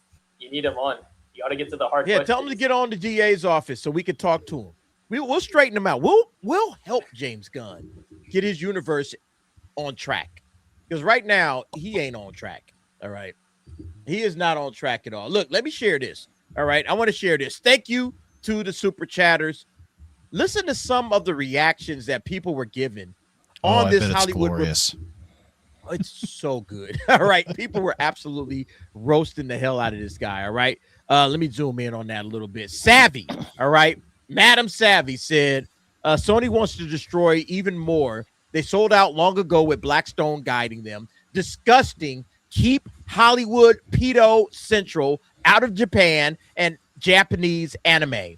None of these freaks know anything about it and do not deserve to be in the same room as those talented individuals. Facts. Like, why would you invite Hollywood into this shit? They have destroyed their own industry. You want them to destroy anime too? We're going to get to the Cool Japan in just a second, because Cool Japan, they had to pull the plug on their attempts to build anime throughout the world. But why would you bring in Hollywood? Hollywood's the wrong people. They're the wrong business partners to bring in to build up anime. Why are they doing this? I have a question. You know, maybe it's because I'm too young, but it only feels like, you know, it's only like in the recent, like, I would say decades or so that people have only been like, these figures have been publicly praising anime. You know, we're talking about like these Hollywood figures. Like, and because when I think back to all the history that I've learned, or like, you know, in history class when I was like, you know, learning about like film and like, you know, Hollywood, whatever, they didn't really talk about anime or like, you know, praise anime like that. You know, maybe they did praise a few Japanese directors like Akira Kurosawa, but it only feels like, you know, them loving anime was like a really recent thing. Yeah. Maybe I'm crazy. Like you guys, like, you know, can you guys give some insight on that? Because like I'm all right. I can do that. Yeah. You have the pre-Coof times, then you have the post-Coof times. 2020 is when the Super Collider actually opened up the multiverse and we stepped in through one of the portals to hell. So if you go back prior to 2020, no, none of this shit was on any of their radar. It was popular, but it wasn't like it is now. We didn't have near the interference from Sony. Funimation was still stupid, but they were less stupid. Crunchyroll was still stupid, but less stupid. It's only been since the Coof when people got stuck in their homes because, you know, my government and, of course, you know, all the weirdos that, you know, jab me harder, daddy, all the time. There wasn't anything coming from Hollywood, but there was a shit ton of stuff from the East that was still coming. Not as much, but there was enough. And that's when it really took off. And since then, anime has recovered. The amount of it that we're getting is as much, if not more, than what was before. Whereas what we're getting from Hollywood has been on a steady decline. There's less and less new stuff coming to the cinemas. And the stuff that is absolute trash. There's maybe one handful of exceptions of stuff that was really, truly worthy of your time to go there. It's the same with TV. Anything outside of the Eastern Rim has been absolute dog shit. But anime has not. Sure, there are tons of, when you have that many shows going on at one time, yeah, there's going to be stuff that sucks. There's no question. But because there's so much, it makes it so much easier to find it, watch it, binge it, and make it your own. And that's exactly what they're trying to do. They realize, they know, they see the numbers. Pre-Coof, they would have been okay. Post-Coof, post-TikTok, post the mind numbingness, they know they have to chase it, and it's when the second that they have any type of controller power over it, it's going to just shoot it straight to hell. There's mine! Yay! Blabbering Collector said, leave the anime to Japanese, to the Japanese, thanks. Brandon, this flag meme says, the fuck? Typically Sony and fucking Hollywood. Stay the fuck away from anime, you fucks. Yes. How do you really feel about that? Hey, Brandon. Tell us how you really feel. Yeah, seriously. Stay the fuck away from that ficus. That's jizz-free ficus. Look at how bad they're getting roasted right now. God damn it. A bunch of woke, high estrogen men will clearly make excellent anime. It's like they're getting crushed. All right. Once something becomes popular, the vampires come to bleed it dry every fucking time. It's facts. Hollywood doesn't have anywhere else to go, and they're just moving on. They've destroyed video games. They've destroyed comic books. They're on their way to anime. That's basically what's happening right now. They're hey, okay, can we sink our teeth into this so we can keep our, just keep sucking the blood out of all of these various IPs and keep ourselves alive? And just keep it. Japanese anime, or anime, I should say, was just fine without Hollywood. It grew without Hollywood. It exploded during the pandemic, like Brandon was saying, without Hollywood's help. So just leave it alone. Just leave it alone. It's fine. It's fine where it's at. But what they're going to try to do, all right, and you already know because I'll zoom in on this. All right, this is going back to the article. It's an invitation-only event. I like how it's an invitation-only event. That means no fans allowed. It's only going to be these quote-unquote industry leaders. It's like, well, where are the fans at? The fans will tell you, hey, get the fuck out of here. Leave anime alone. Stop bothering us.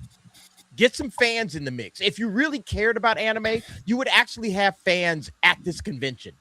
But they won't have any fans there. It's just going to be a bunch of industry leaders. Then you have to remember, their definition of a fan is a shill. It's like probably someone they can pay to parrot the right opinions, not say anything bad about them. So, but name, look what it says. The event will be held under the theme Designing for Anime's Future. So they're trying to figure out the future of anime and will focus on 4 key areas. And the first one they name is fandom. When they don't listen to any of the fans, what a concept! How crazy! Again, DA, I say, are they talking about fans? Or are they talking about influencers? Because I think their idea of fandom is influencers because they're always thinking about like TikTok, Instagram followers. All we get that. We understand that because we're how long have some of us been doing this this interweb thing with the YouTubes? Yeah, almost 5 years into this, so I've been watching it for 10, doing it for barely 2. But I mean, I don't even do all that much. But at the same time, I understand how all this works. Like it's like it's for one, it's all bullshit. Like let's just be honest. Like most of this is all bullshit. None of the people in these industries listen to people like us, and it's because we have a dissenting opinion. Our dissenting opinion is, hey, you're doing it wrong. Which is that it's literally that simple. You're doing it wrong, and hey, here's how to fix it. They don't want to hear how to fix it, which is kind of crazy because I don't know if you've worked any job ever. I'm pretty sure most of us have, but most people like to hear, I don't know, how to fix what's going wrong. And like a lot of this stuff is not that hard to fix. It's really not, especially when you have the keys of the kingdom literally laid out for you based on. Like, let's say with comic books or in this case, manga or whatever, it's like the stories are there for you. Just do the story. Just do that. And it's like, well, yeah. And then they do this dumb thing. They do this dumb thing where they divert it, where it's just like, well, no, they don't want to see the exact thing. It's like, no, they actually do. They just want to see, or like, not just they, we as fans simply want to see what we saw in the comics or whatever, and we just want it brought to life properly. It's that easy. It's really, it's almost, and it's like, do they want it one for one? The closest you can get it, please. God damn it. It's not hard. Like the closest you can get. It's actually interesting that because, you know, the Batman Nightfall movie came out and everyone's loving that one because it is, from what every review like that I've one heard, for you one. know, exactly. It's as one for one as you can get. They changed a few things here and there, but for the most part, it was a faithful adaptation and people are loving that, you know? And it's in contrast to, you know, what's coming out, Lanterns, that you guys talk about every week. It's like the difference is night and day.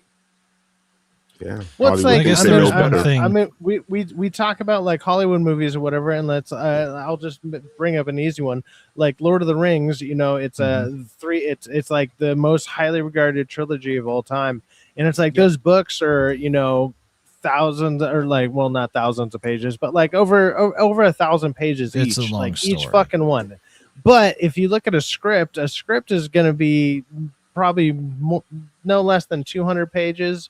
Or no, I'm sorry, no more than 200 pages. It's going to be somewhere around 100 to maybe a script like that for a 4-hour movie might be 200 something pages.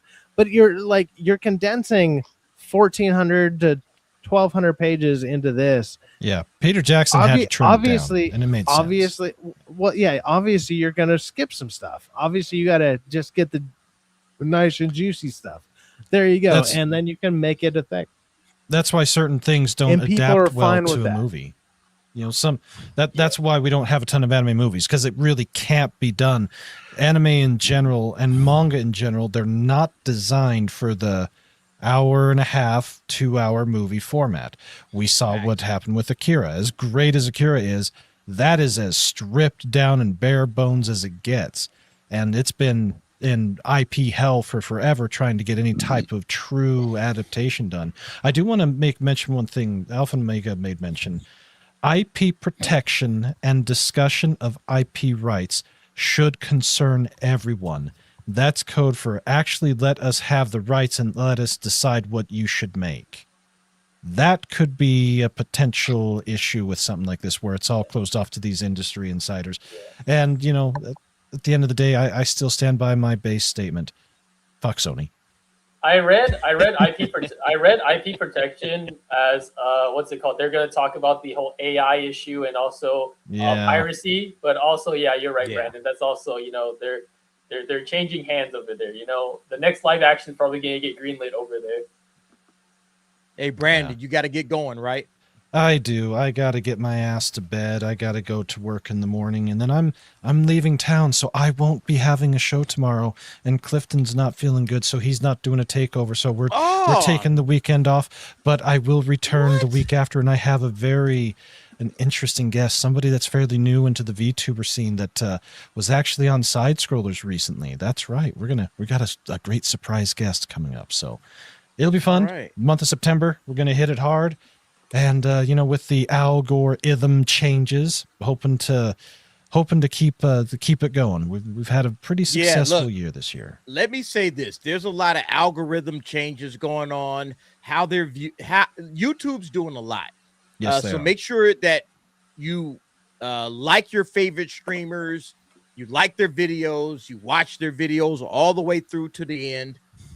Because YouTube is doing a lot of funky stuff right now. I don't really understand it behind the scenes because sometimes it looks like my views are going up, but then sometimes it looks like they're going down. So everybody just lock in and keep supporting, man, because it's a weird time right now for YouTube. It is in a bit of a transition phase. So we'll see how it all plays out. But yeah, it's time for me Brandon, to boogie.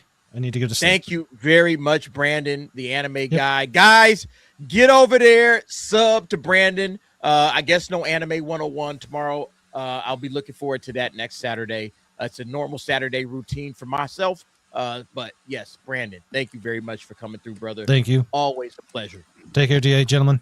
It's always good to see you. And, be well, watch some anime, and forever and always, fuck Sony. Bye, everybody. See ya, Brandon. Be safe. See ya. Stacy, do you Night. also have to get going? Yeah, my stomach's starting to bother me. Probably something I ate at lunch. Now it's coming back. Yeah, I'm gonna go ahead and balance. I got videos this weekend. Street Fighter. You guys can pick the next fighter when tomorrow's video goes up. New episode of Trails from Cold Steel on Sunday, and I've started using shorts in my video. All right. Everybody get over to Stacy Gardner, subscribe to him. Stacy, thanks for hanging out, guys. man. I hope you feel better. All right, later. All right. Just going back to the article itself. And listen, this is going to be a common theme right here, because you see they talk about fandom. All right. That was the thing they said. They said we're going to focus on 4 key areas: fandom, technology, storytelling, and IP protection. They said it will include sessions such as transmedia storytelling, bridging gaming, live action, and anime fandoms. So they're focused on the fans, but there's no fans at this event. There are no fans. This is strictly industry guys. And to me, if it's strictly industry guys, then you don't really care about the fans. You don't care what the fans think. You're talking around the fans. The fans are all outside the convention, and you guys are all talking about, oh, what should we do about the fans? Oh, what do the fans think? Why don't you bring some fans in? Like, am I the only one that's like, wait, what? This doesn't make any damn sense. I mean, when I was reading go ahead, I'm sorry. Go ahead, Angel. Go ahead. No, I was just going to say, when I was reading the article, supposedly the fans that they're bringing in that's supposed to be speaking for the fans is somebody like Big Sean, a rapper. You know what I mean? Like celebrities. They're supposed to be the supposed fans. Bro, DA, remember that? Remember that stupid? Remember the Crunchyroll Awards that we tried to watch, bro? It was just an hour of just like influencers, popular people talking. And you even saw it with what's it called, Anime Expo in the recent few years. Less and less fan panels, more and more like corporate, official company panels. It's like, and that's cool and all, but it's like you said, we're losing the fan voice of what built anime, because back in the day we didn't have it as good as we do right now. You had to like pirate it, you had to get it like underground ways, and then now that we have widespread access to it, I loved it. But it's also, like you said, now there's sharks, they smell blood in the water, so they're swirling. So yeah, look, they got the CEO of MAPPA. They got the chief executive officer at Toho. All right, so they're bringing in the big dogs, okay? They're bringing in the big dogs. President of Group CEO of Sony Music Entertainment and chairman of Aniplex. They're bringing in all the top dogs from anime from Japan. But it doesn't seem like they're bringing in anybody that actually matters in as far as fans are concerned. All right? It's 400 industry professionals. That's what I was going to say.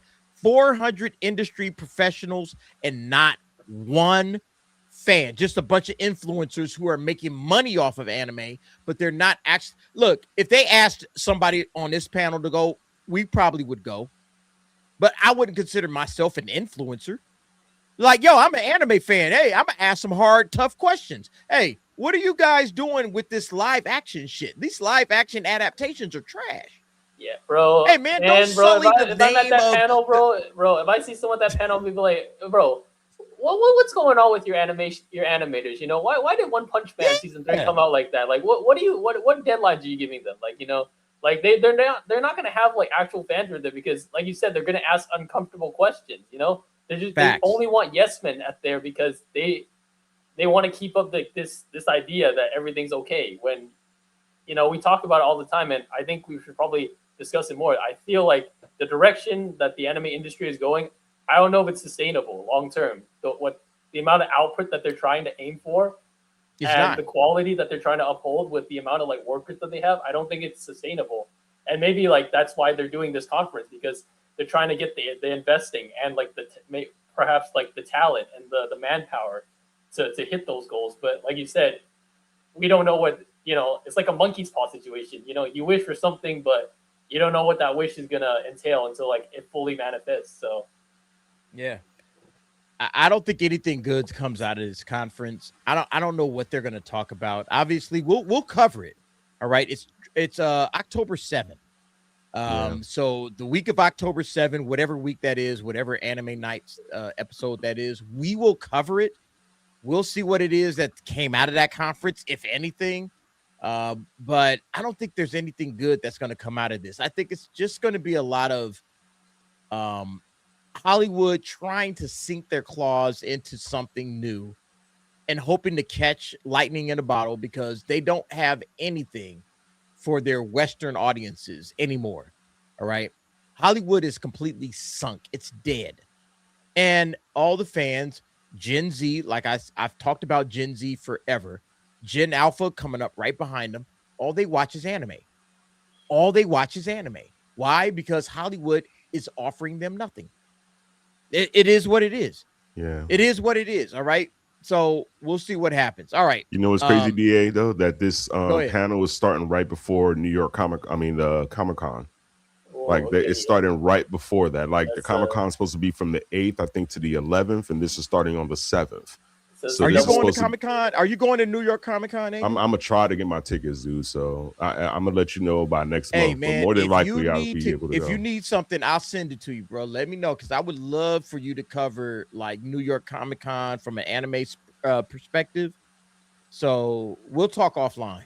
We'll talk offline because we got to get more national coverage of some of these conventions and what's being spoken of and what's being talked about at some of these conventions. So I want to get like boots on the ground out there. So we'll talk offline about that. But yeah, it's crazy, right? It's right before New York Comic-Con. James Gunn, he doesn't have anything at New York Comic-Con for DC, but he's showing up for anime.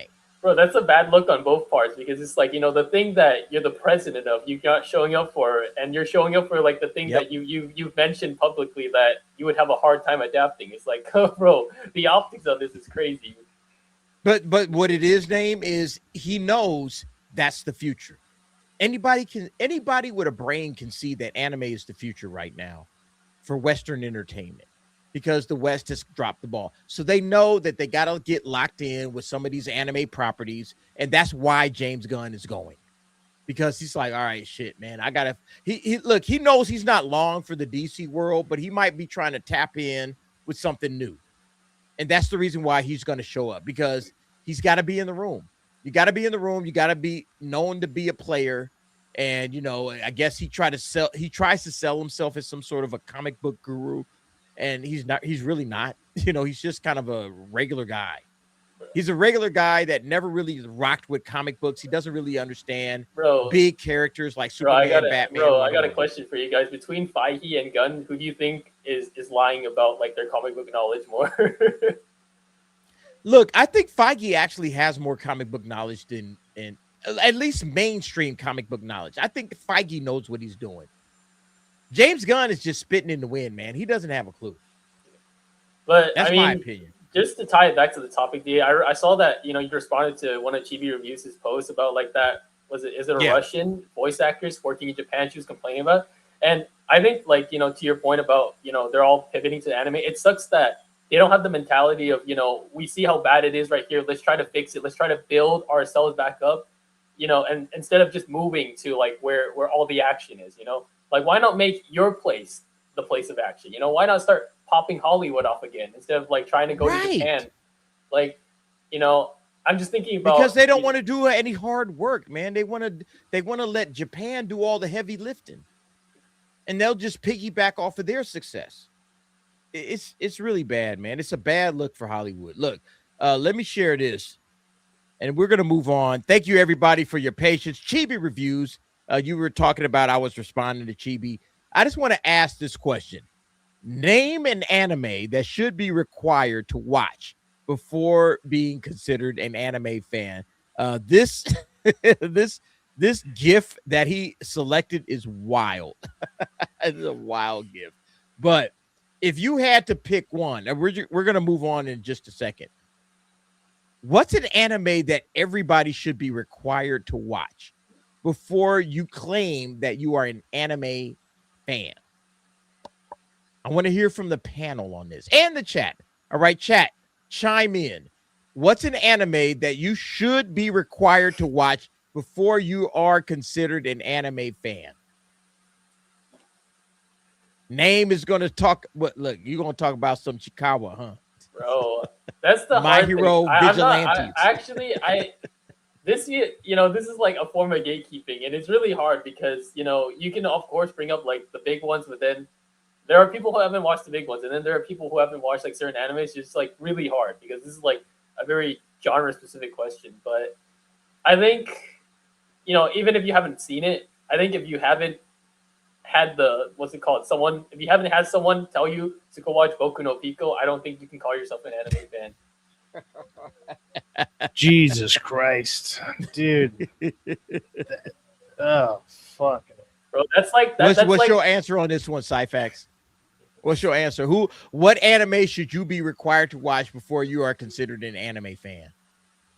Well, I'm gonna highlight some of the responses here. If I'm gonna go with his degeneracy there, I'm gonna go with Elfenlied. But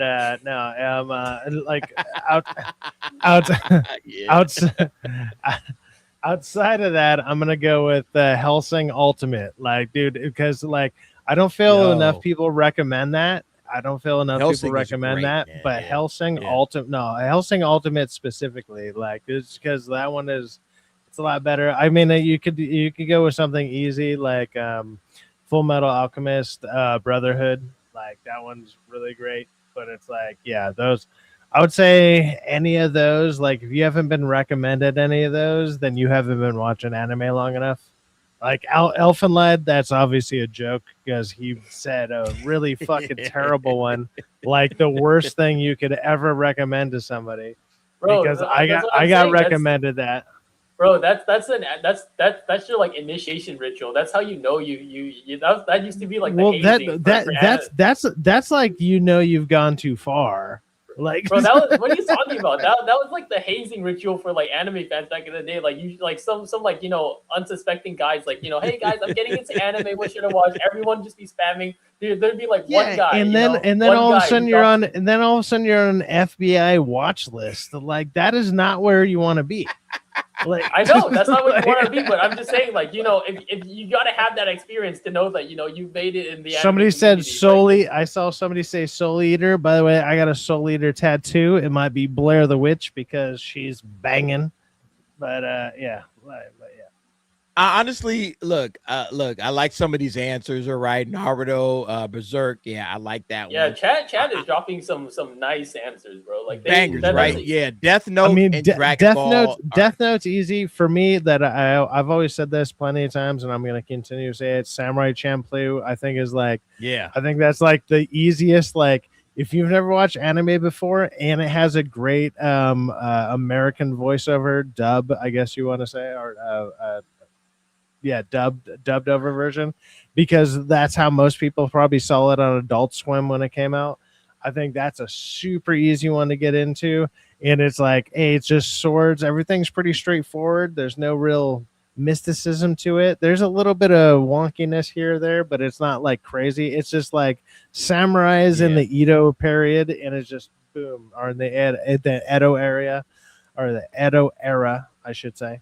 And then it's super easy. So it's like, if you don't watch something like that, and it's also very short. That's the other thing I think for new anime watchers, give them something short to watch that they can just process the whole thing. And it's like, maybe I want to watch some more of this kind of stuff. And then then you bring them onto some crazy shit like Bleach and Naruto that have like 300 episodes or plus or whatever. Like, it's like, you're gonna be in for a minute. Like, they drop blood. Look, last year talk about Black Butler, man. Like, dude, what the dude? Oh, dude, nah. Bro, see, that's what I'm saying. Once you watch Black Butler, you're gonna be watching Bible Black after that, bro, and then you're gonna have a bad time. You're gonna have a bad time. That's what I'm saying. This is a real anime stream full of real anime fans because they're trolling you like this. If it looks like an influencer stream, bro, no one's like, everyone's just trying to play. Black Lagoon is dope. Black Lagoon's dope. Yeah, that one's legit. For every legit one, we can name a like a super degenerate one. Bro, Cyphax, redo a healer. You know what I'm talking about, man. Dude, the worst part is I do, and I hate myself for it. Like, there's so many like I feel like oh shit, Angel, if you're an did you say anime yours? fan, you're gonna Did you watch say a yours? cross section of a lot of different stuff. You're gonna watch some shonen, obviously. You're gonna watch some slice of life. You're gonna watch some sign-in. You're gonna have a whole like shoujo. You're gonna have a whole wide perspective. But to me, there's gonna be certain ones that everybody watches, and Death Note is definitely one of those. Death Note is a massive standout. Yeah, it is it's probably man. the It easiest absolutely like recommend. But next to Attack on Titan, that's Dragon one Ball, of the two. like the original. I Dragon feel like Ball everybody and should also watch Cowboy Bebop. I feel like Cowboy Bebop is another one of those. Cowboy Bebop's definitely a definitive one. Oh, Angel said Attack on Titan. Titans? Yeah, That would be think my. Attack That was on the one that Titan, really got me yep. really into anime big time. Like You know, I was like, even if you okay. don't end up liking the ending of it, like the beginning of it is something that it'll get you hooked. Like you can give the first 3 seasons to somebody, and then it kind of does whatever. Like the ending is not, I want to say, satisfying in my opinion, and people have their different opinions on it. But it's like, man, starting that off, you're gonna be hooked. You're gonna be like, what the fuck is this? The two big ones that I hear, like Death Note is a classic, like you guys said, and then like Death Attack Note. on Titan, because Attack on Titan, like a lot of people still have the idea, like some people have the idea that anime is like for babies, for like kids and stuff, and then Attack on Titan is the one that is like Jesus Christ. All right, Lasher 5520 is a fucking gooner. Lasher, we know what kind of man you are, bro. I understand every time we talk about an anime, we got nothing but gooners in the chat, but Jesus facts. Christ. Yeah, absolute facts. Like, bro, just that's what I'm gooners. saying, bro. This is a real anime chat, bro. This is organic. We getting like different anime, different shows. It's not all like the same opinion, bro. Like, well, you're getting real answers, and then you're getting the semi-fake, but also to be fair. High School of the Dead actually is not that bad of an anime, but it's very gooner.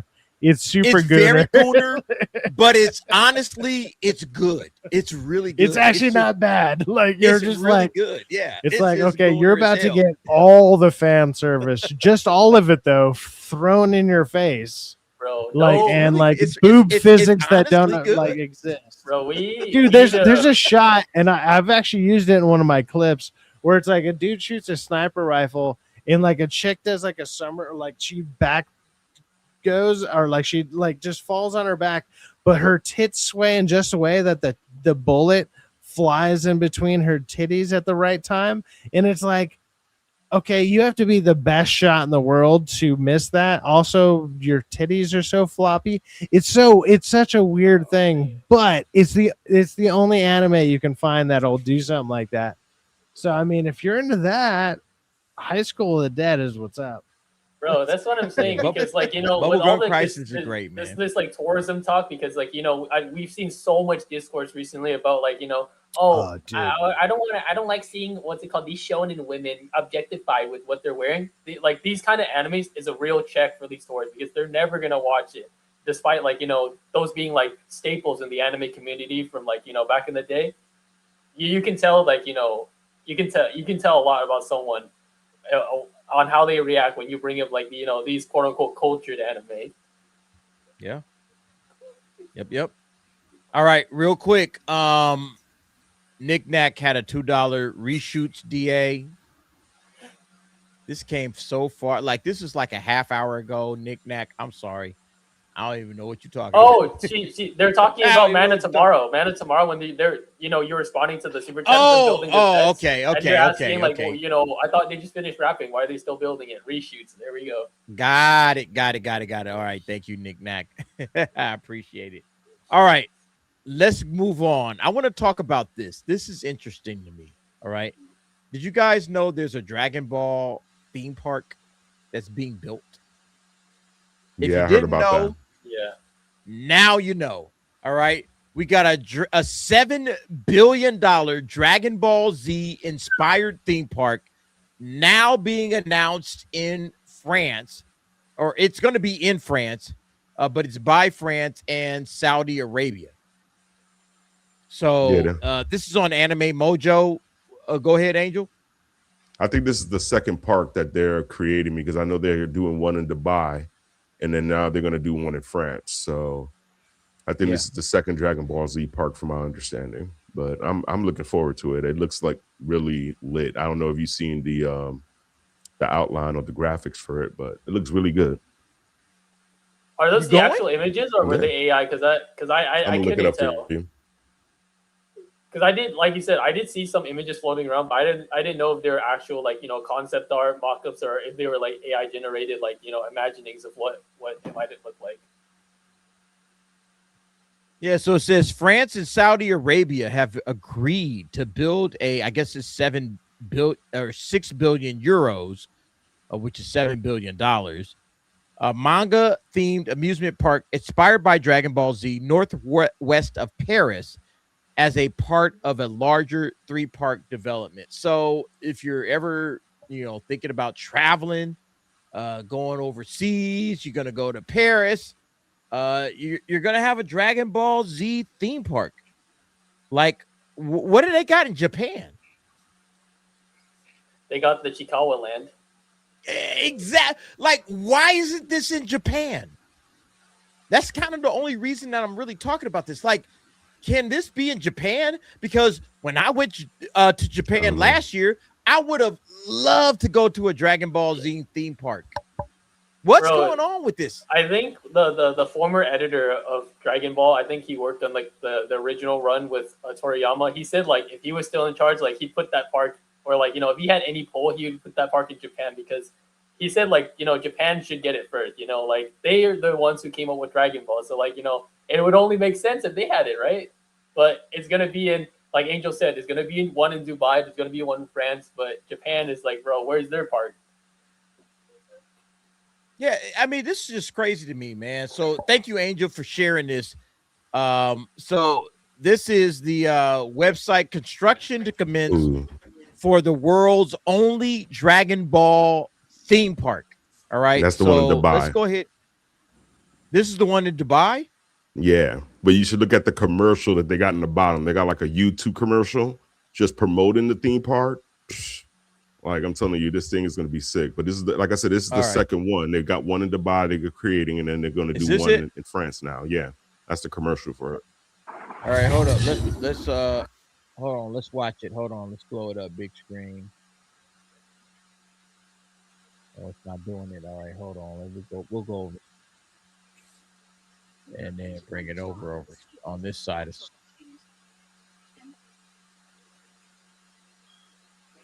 All right, let's share this. All right, let's check it out. I haven't seen this before, so let's check it out.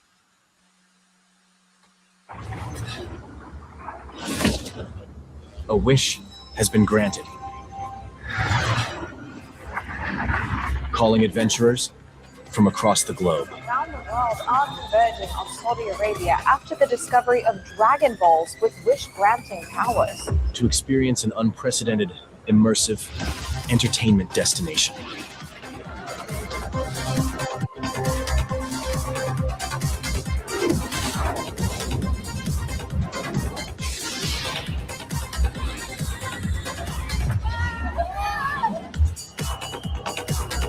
Here, fantasy and thrills collide.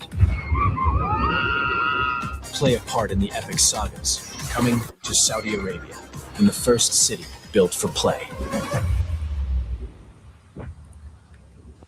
So it's going to be in Saudi Arabia first and then France? Yeah. They're just older. Like, they probably started building the construction. Like, they probably started out there, but they're announcing one in France now. So they're trying to, you know, build out the franchise. They're trying to do their thing with this thing. And the park looks legit. Crazy. It looks big. It looks nice as far as from the, you know, the construction that it looks like it's going to be, but we'll see. I mean, it looks like an actual, you know, city, like the whole city, you know, they have everybody just immersed in there. So it looks good to me. I don't know, man. To me, it's like, this should be in Japan. Yeah. Of course. It shouldn't be in Saudi Arabia. It shouldn't be in France. Like, what is going on here? Like, what, Bro, Japan, y'all ain't got...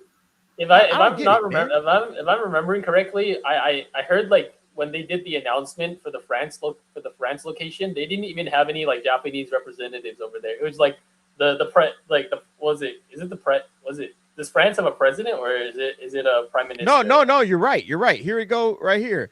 A comment from Kazuhiko Torishima, the legendary editor who co-created Dragon Ball with Akira Toriyama, regarding the news of a planned Dragon Ball theme park in France.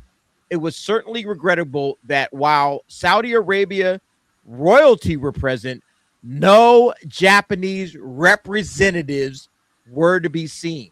It's like everybody wants to forget about the people that made this shit. They want to forget about the Japanese.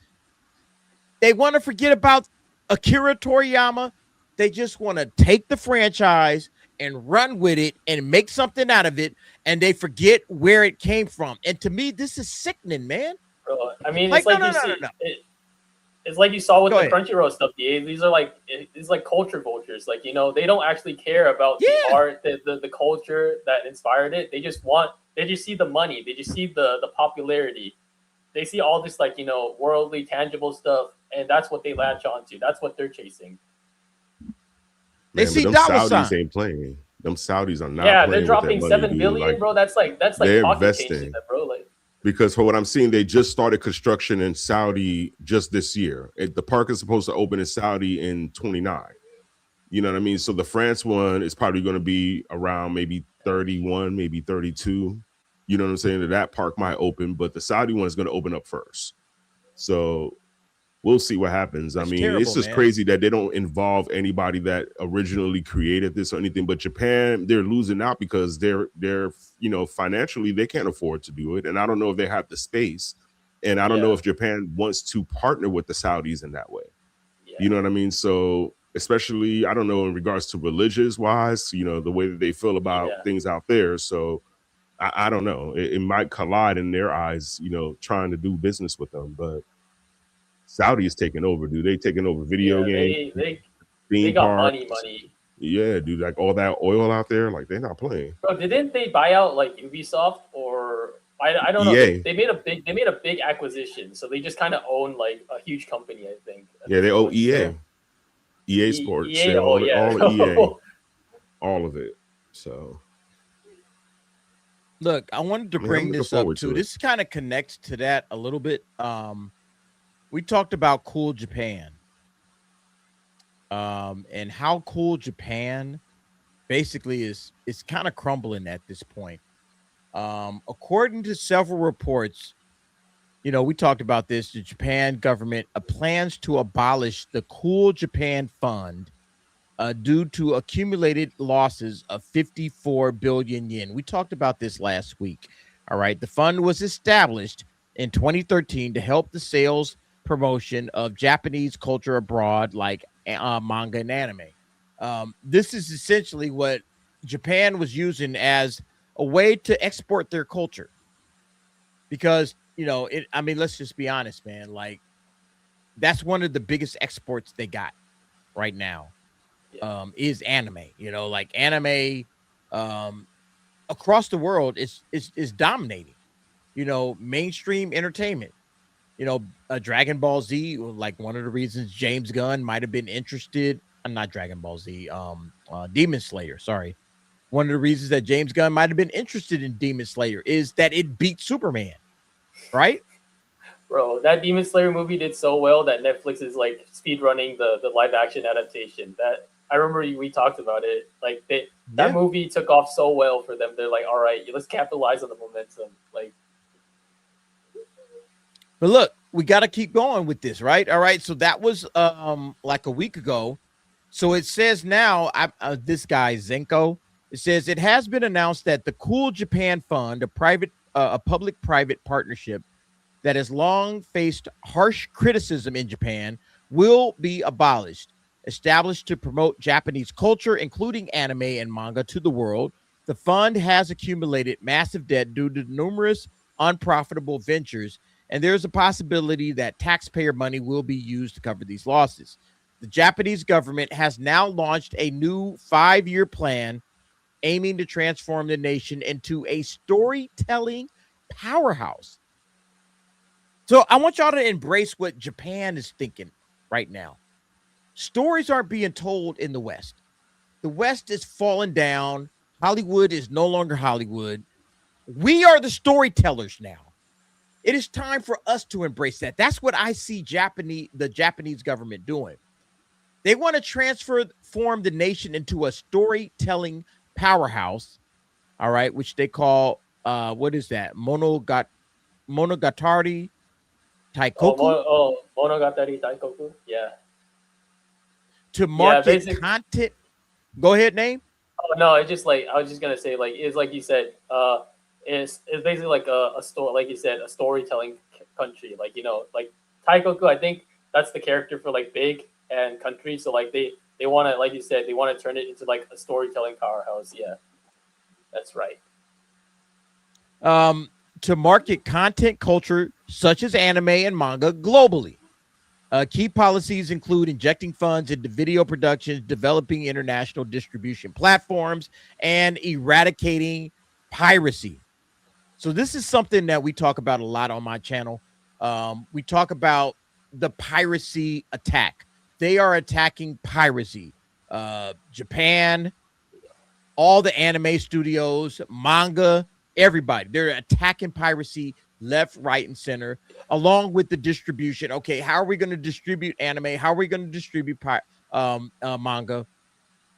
This is now turning into Japan's, I feel like this is like their last like chance to really steal the culture from the world and make it their own.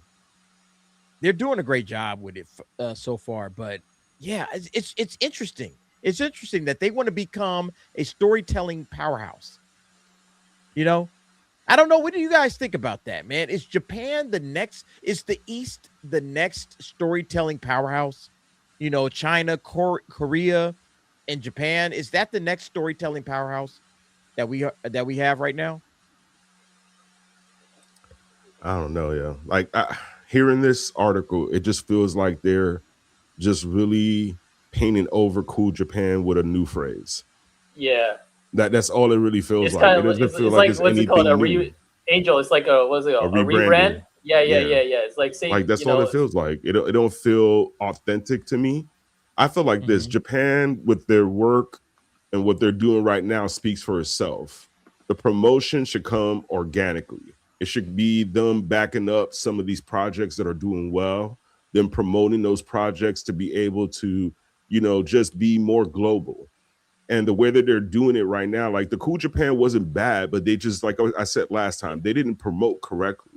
You know what I'm saying? They spent most of their money promoting within the mainland instead of promoting outside of the country. Yeah. So if they're really trying to do this, they need to promote more outside of the country. They need to build more within America, within other countries that's going to be able to financially, you know, capitalize, you know, in a sense to give them more, you know, revenue. They have to be able to market outside of Japan. Like you can't just think of your block.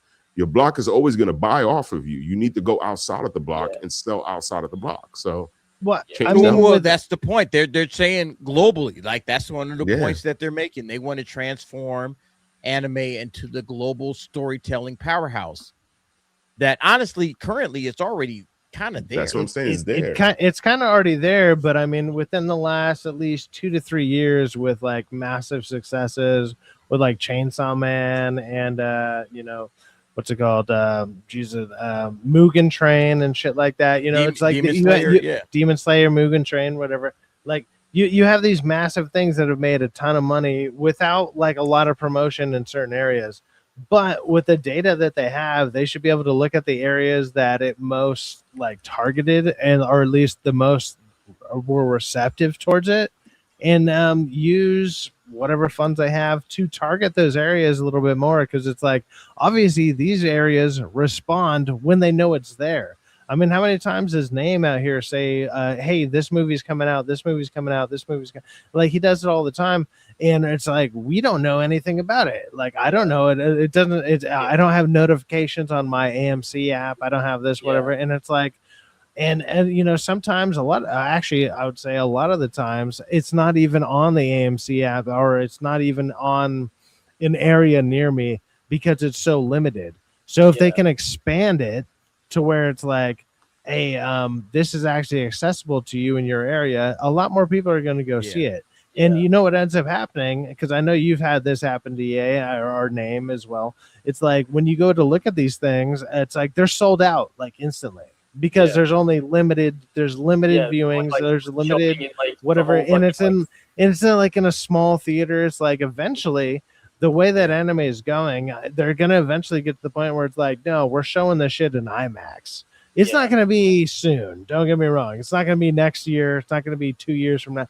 But eventually, when you go to check your AMC app for tickets or whatever, it's going to be like, there will be still people confused as like, why is there a random anime in IMAX this week? It's because it's like that thing's going to do gangbusters. That thing's going to kill it, because these animes went from doing 100 or like doing from 70 million to 150 million to like they're doubling every year, like if not tripling on some of them, you know. And if they can produce them at the rate that people want them, they're gonna continue to do that. I mean, obviously there's a capping point, but it's like I want to be surprised in like 10 to 15 years from now if an anime movie is outclassing the best sold movie in America, you know, or an American made movie, quote unquote, you know, like if an anime movie is destroying Avengers one day or something, you're just like, holy you crap, mean if like, you mean if Demon Slayer is beating Superman? Bro, exactly. Bro. That's already a problem. It's already That's happening. already a problem. That's Bro, already a problem. And that's to be fair, that's an America problem. Showdown is but gonna happen that's again that's next year. I- That that's showdown's 100% gonna happen true. again next year, bro. The Demon Slayer, and I think the Infinity Castle second one comes out in Japan the same month that Superman comes out. Man of Tomorrow comes out, and I know we're gonna get it later, but it's just funny that, you know, that shit is. Well, coming when out you again, do bro. that and then you compare it to the amount of theaters that it was released in compared to the amount of theaters, you know, Superman was released in, it's no comparison. Yeah. It's like more people, the tickets sold. That's the other thing that I think a lot of people disregard is actual tickets sold based on also theaters, because you can just like they don't have those metrics down right.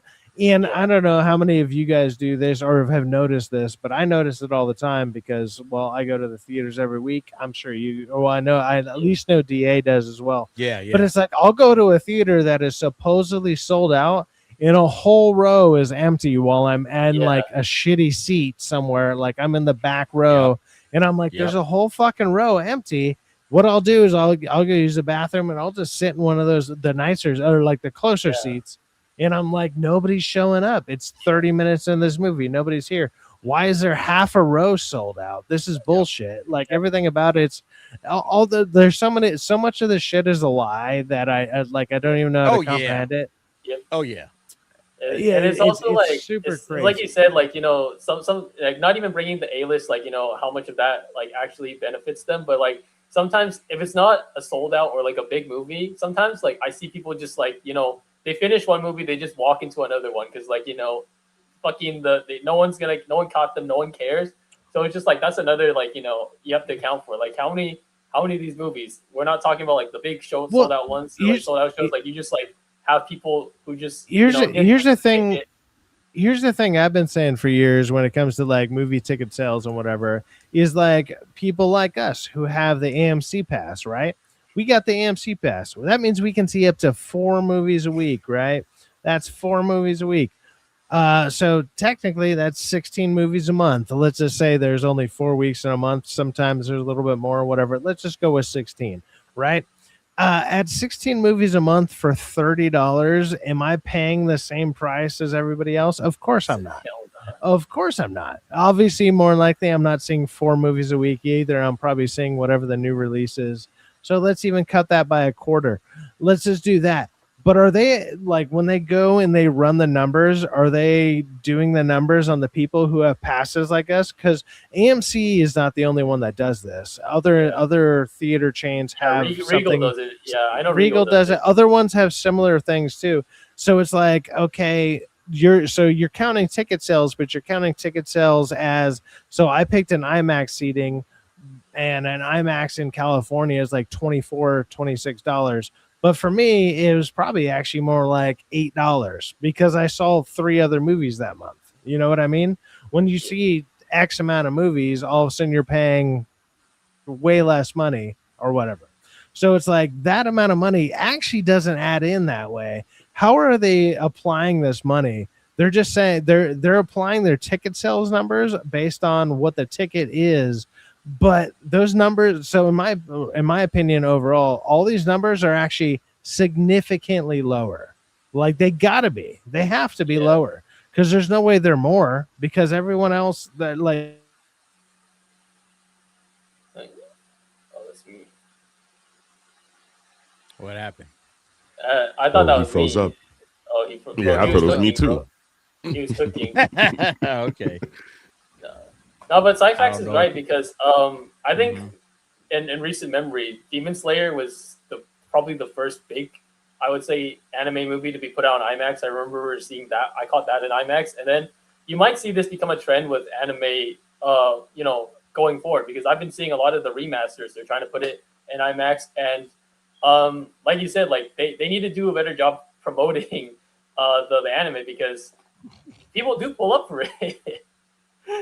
People do pull up for this because for the Crunchyroll anime nights, like you know how they have like the showcase and then they have like the off months, like for the off month, which was this month August, they played a Korean movie. Like that one was pretty packed. I would say 75% capacity, and they barely did any advertising for that one. So like I think locally, depending on like where you live, there's an audience for it. So like you just gotta keep showing up. But going back to Angel's original point, like you said, I think a big reason why Cool Japan failed was because, like you said, what we talked about, what Japan thinks is popular or what's big in Japan doesn't necessarily translate to what's big in the world. We talk about you went to Japan, Conan is everywhere, bro. Gundam, they love it over there. Everywhere. Chikawa is really big over there. Over here, like they don't. That's barely. Nobody knows about Detective Conan. It's a drop in the water. I was bro. so blown away by how big certain anime are in Japan, and like nobody cares about it over here. Like we have some overlap, like Dragon Ball, One Piece, Naruto, My Hero, JJK, like the big 3, all of that. The popular anime, they're popular here, they're popular in Japan.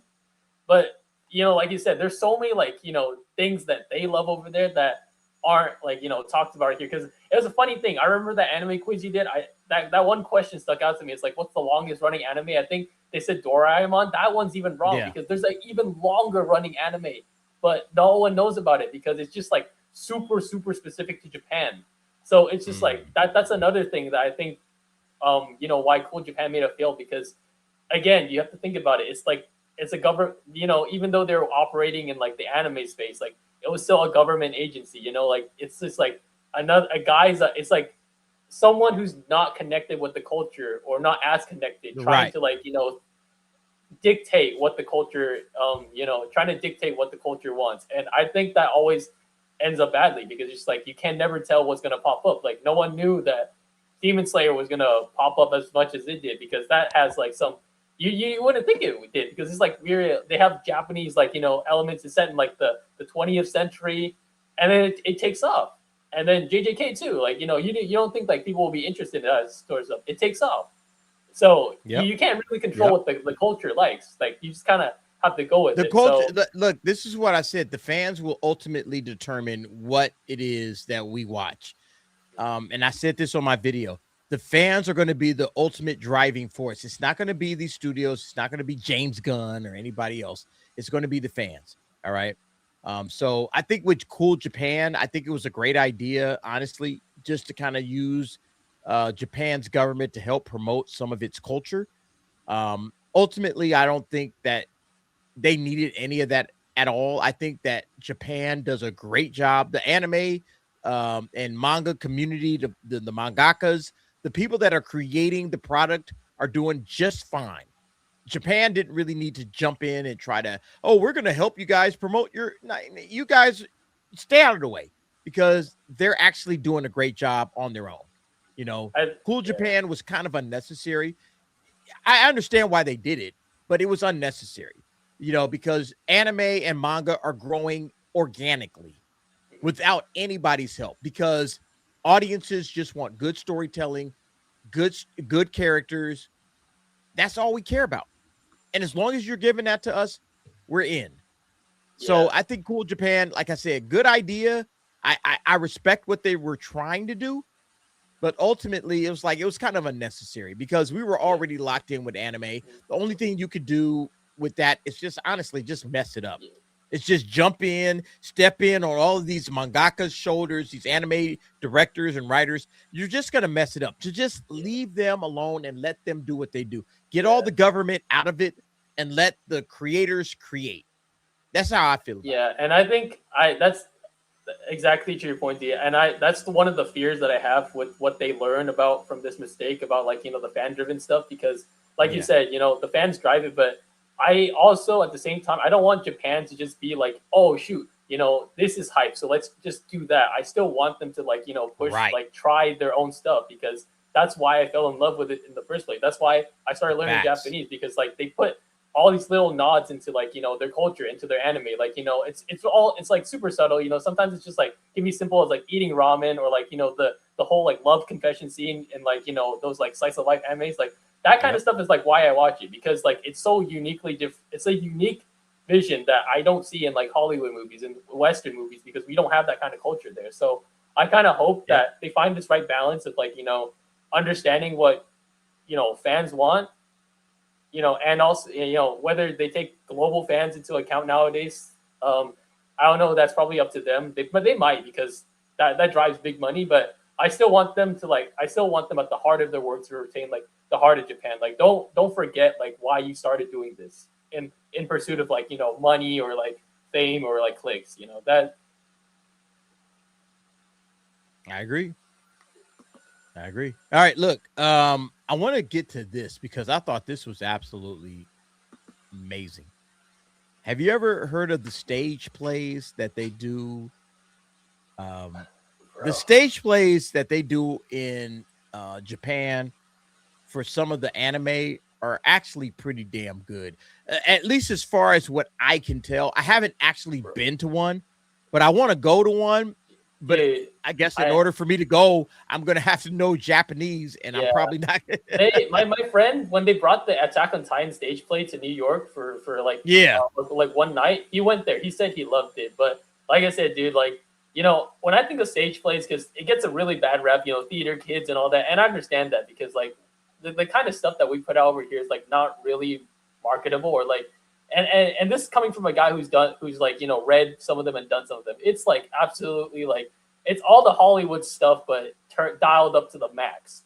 So I understand why someone wouldn't pay for it. It's expensive. You gotta sit through it, and if you don't like it, you just wasted your money. But when you do this, when you adapt something that you actually like and put it in a kind of a pseudo live action, I think it's really cool. Let's check this out. This is Dandadan. And, if you don't understand Japanese, you're not going to understand what they're saying. But this is Dandadan and the stage play that they have for it. Let's check this out.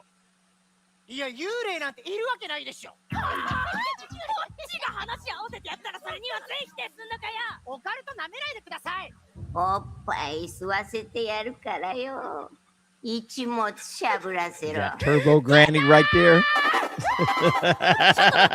Yo, they brought back the Turbo Granny voice actress for that role. That's crazy. Really? Yeah, I saw her. That was her name. It's the Lucy actress. I recognize that name. Yeah.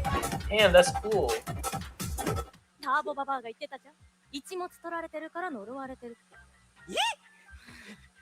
This is like the end of episode 1. Yeah.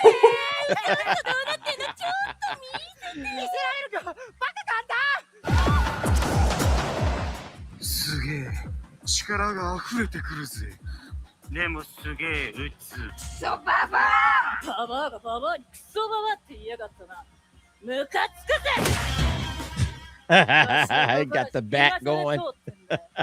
今まで未知の体験に憧れてました。宇宙人に誘拐されたりとか。でもこれはあんまりだ。足で負けるのが怖いのかよ。こんな力技かっこ悪いわ。 I honestly, I don't know. I mean, maybe, some people might not be intrigued by this. I think these stage plays are actually kind of cool. Bro, and I really it. wish I understood Japanese so I could go to these joints Dude. when I go to Japan and understand what they're talking about. But I mean, this is really dope. My friend said when they did the Attack on Titan one over here, they had like subtitles for the audience to understand. So like I said, dude, I wish I could see this because like the way they recreate some of the anime scenes is really fascinating. Like, you know, the monsters, like, you know, using that's really creative. You know, we talk about the limitations of like live action adaptations. I think stage plays is a good like middle ground because you come in understanding like they don't have a lot of budget to work with, but the way they like the creative ways like they try to, you know, express, you know, or like try to translate what we saw in the manga or in the anime is really cool. Like the Demon Slayer one, you know how they do all those like, you know, wall running scenes? What they do, they have a little raised platform in the background. So it gives off the effect of like, you know, them running on the walls. It's really, really cool. It's like a little like raised like staircase. And the way they light it, they light it in a way so like, you know, you can barely see like the steps. So it does look like they're running on like a wall. It's so cool. Like, you know, it's like a whole art of it itself. I mean, you can see the artistic nature of it. Like they got the choreography and the dance moves and everything.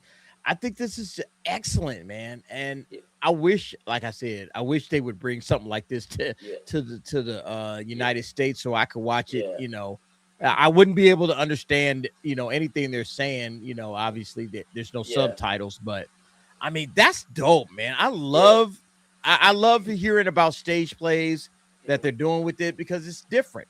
And, you know, it's anime, but it's a little bit different. So I would be down to go. I think you can also see the difference between how the West approaches plays versus how the East does it, because like they're more willing to like do the commercialized thing. You know, there's a lot of like Dandadan is just like one of them, but they've done like I brought up Demon Slayer. They have a Chainsaw Man stage play, My Hero, Gachi Yakuza, like pretty much like any big anime they do it. Whereas like over here, the only one I can think about is like they did a Spider-Man one a few years back, and then they had a Stranger Things. They don't really do that because I feel like Hollywood, you know, despite them like, you know, pushing prestige television, like all these movies, like they still kind of look down on like, you know, the big popular IPs is like, you know, mass entertainment. You know what I mean? Like they have this idea that, oh, it's for the masses. So it's like it must be stupid. We're about high art over here. So we're gonna make a play about like two people cheating on each other, like which is like 90% of the plays that they made me read in school. So,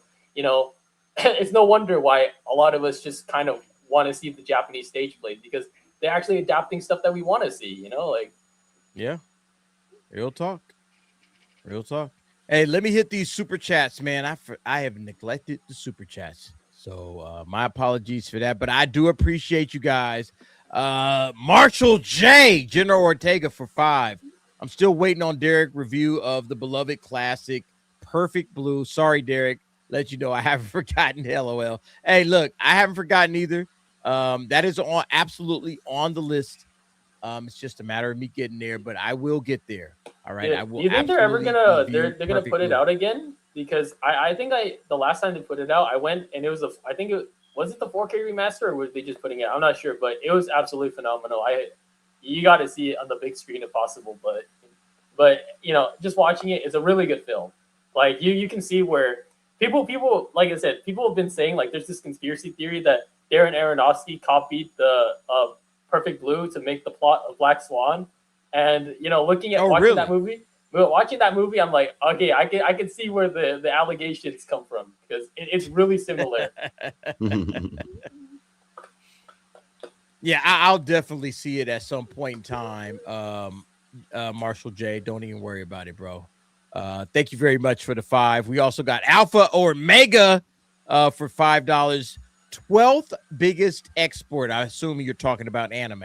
Yeah. Their top 5 is machinery parts, vehicles, electrical equipment, optical and medical apparatus, and gems and precious metals. Oh, really? Yeah, bro. I forgot about Honda and Toyota. Bro. They run the market, bro. No, I'm tripping off the gems and precious metals. That's like their top export. Yeah. Like one of their top. Yeah, 12. I'm surprised 12 is pretty low. I thought it'd be higher, you know, like. Yeah. Interesting. All right. Thank you very much for the super chat love. As you guys always do, let's give a little bit of love back to you. Appreciate it.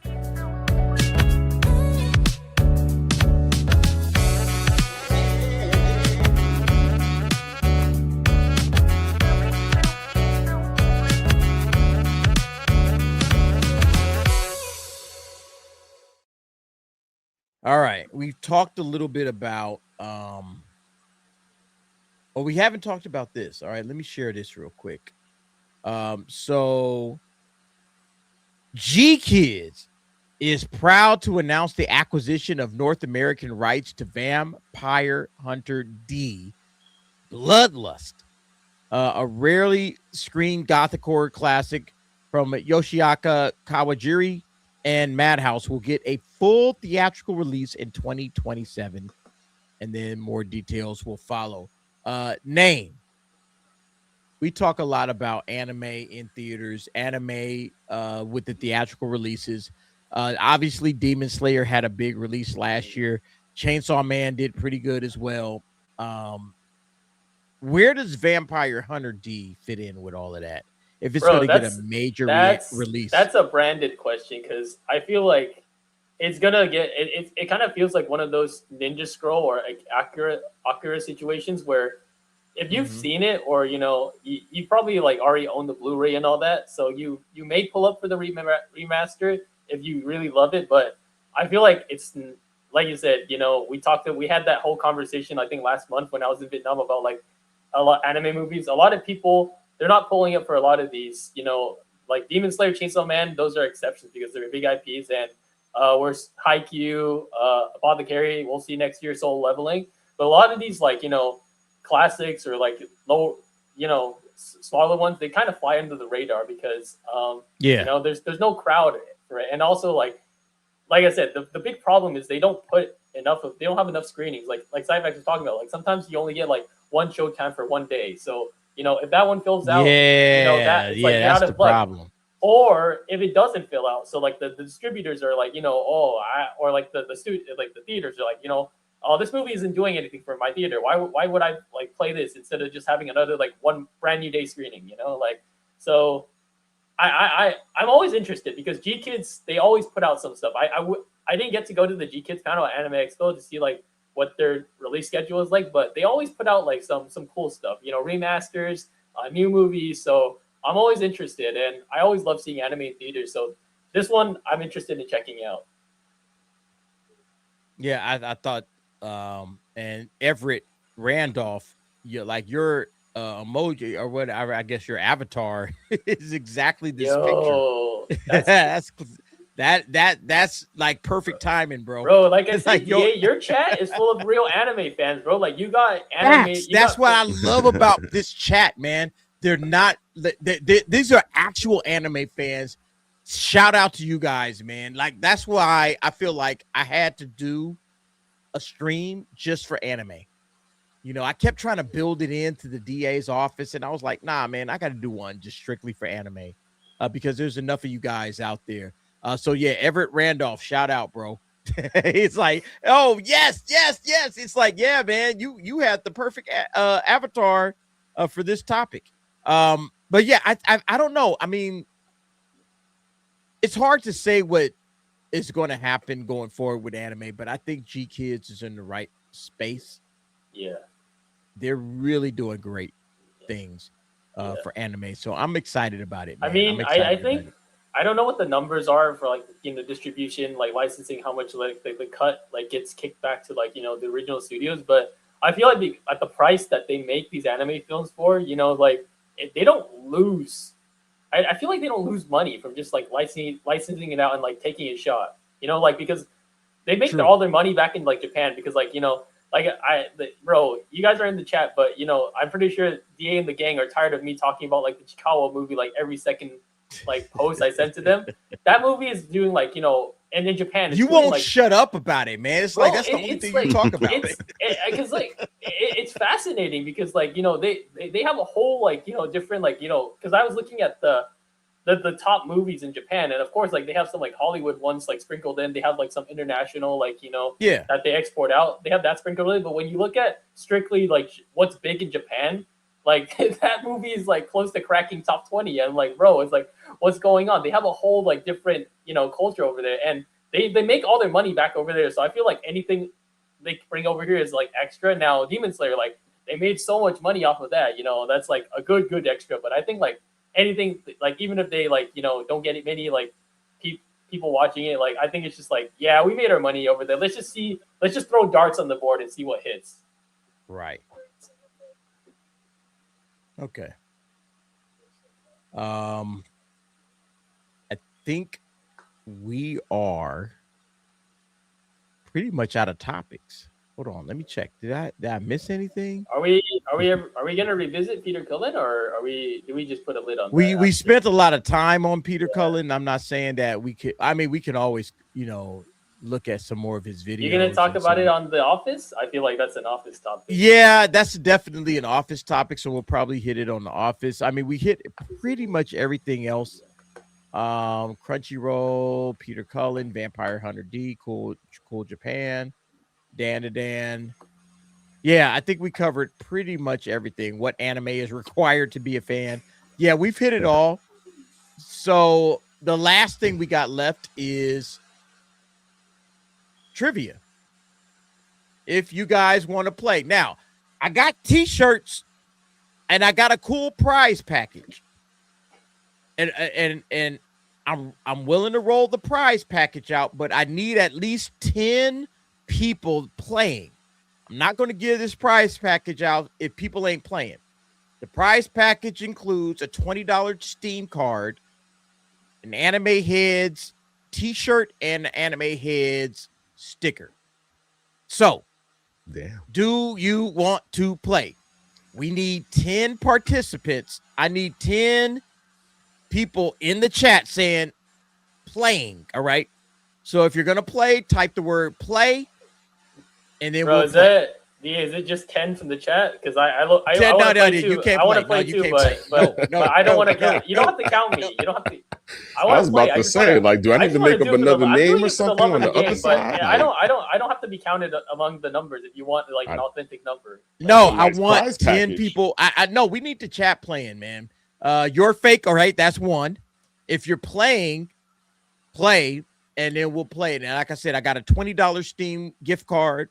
So for the gamers out there, we get a $20 Steam gift card going to you, along with an Anime Heads t-shirt and sticker. If you want to play. If you're not playing, I only see one person playing, saying they'll play. Your fake is down. We got 90 people in the chat. Y'all not trying to play, all right? Ross, I see Ross. Ross is trolling, bro. He said if he wins, he'll forfeit his prize for mod privileges. Are you doing it through that app again, or are you just asking questions? It's the same way we've been playing the last time with Kahoot. Oh, okay. You should do that with movie trivia, dude. Like some good movie trivia. We can do it with anything, man. It's available. Yeah, you can, bro, do that on the Office. I'm gonna try to make one up with some movie stuff. Yeah, I might do it on The Office. I was thinking about it. We could do movie trivia on The Office as well, and then we could do it, some giveaways for other shirts. Mm-hmm. But like this is my son's thing, and I'm just trying to help boost up Anime Heads. So I don't see anybody play. I see 2 people. I don't see anybody. That's all I see so far. All right, Mars Monkey Max. That's 3. All right. If we get look, we got to get 10. Because I'm not about to hold up and like, man, we just doing it for like 4 or 5 people. If you know your anime, you should be good. This is an easy quiz, by the way. Yeah. The quiz is a very easy quiz. Bro, even if you don't, like, I don't know, like, I'm going to be honest with you guys. I don't know a lot of the mainstream anime that's on these, but I still play because it's a good chance to get some knowledge because, like you said, even if you fail, you're gonna see the correct answer. That's a piece of anime knowledge acquired. That makes you all the more able to like talk more anime. Just like even if you haven't seen it, just like knowing it. I think like, and if you're trying to be in this space, like even knowing anime, it just can make all the difference in a conversation. Look like you got 4. All right, Leafy is in.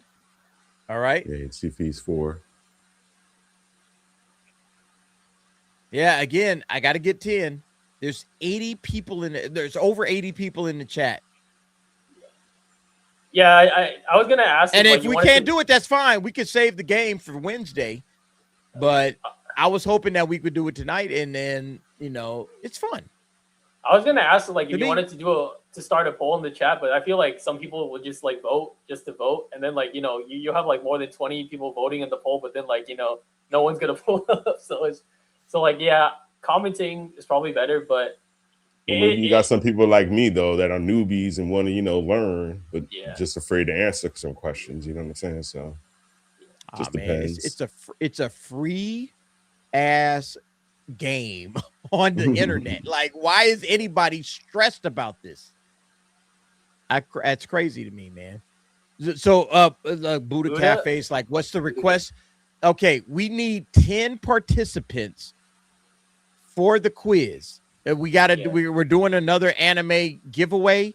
The giveaway is going to be a Steam gift card worth $20, along with an Anime Heads t-shirt, like the one I'm wearing right now. All right, you get a t-shirt. I'll send it to you. And an Anime Heads sticker. You can slap it on the computer. You can put it as a bumper sticker on your car. Whatever you want to do. All right, bro.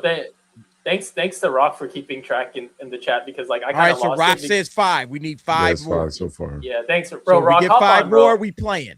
Rock, you don't gotta wait for Sekiro to come out to hop on, bro. Like we love talking people. Anime. Look, people are afraid to be outed as frauds. Bro, you're fake. I think just by you participating, Buddha's saying 6. Bro, I think just by you participating is enough to separate you from the normies, bro. Like, because it shows that you have a willingness to learn. Like a normie just like blindly consumes. And here we go.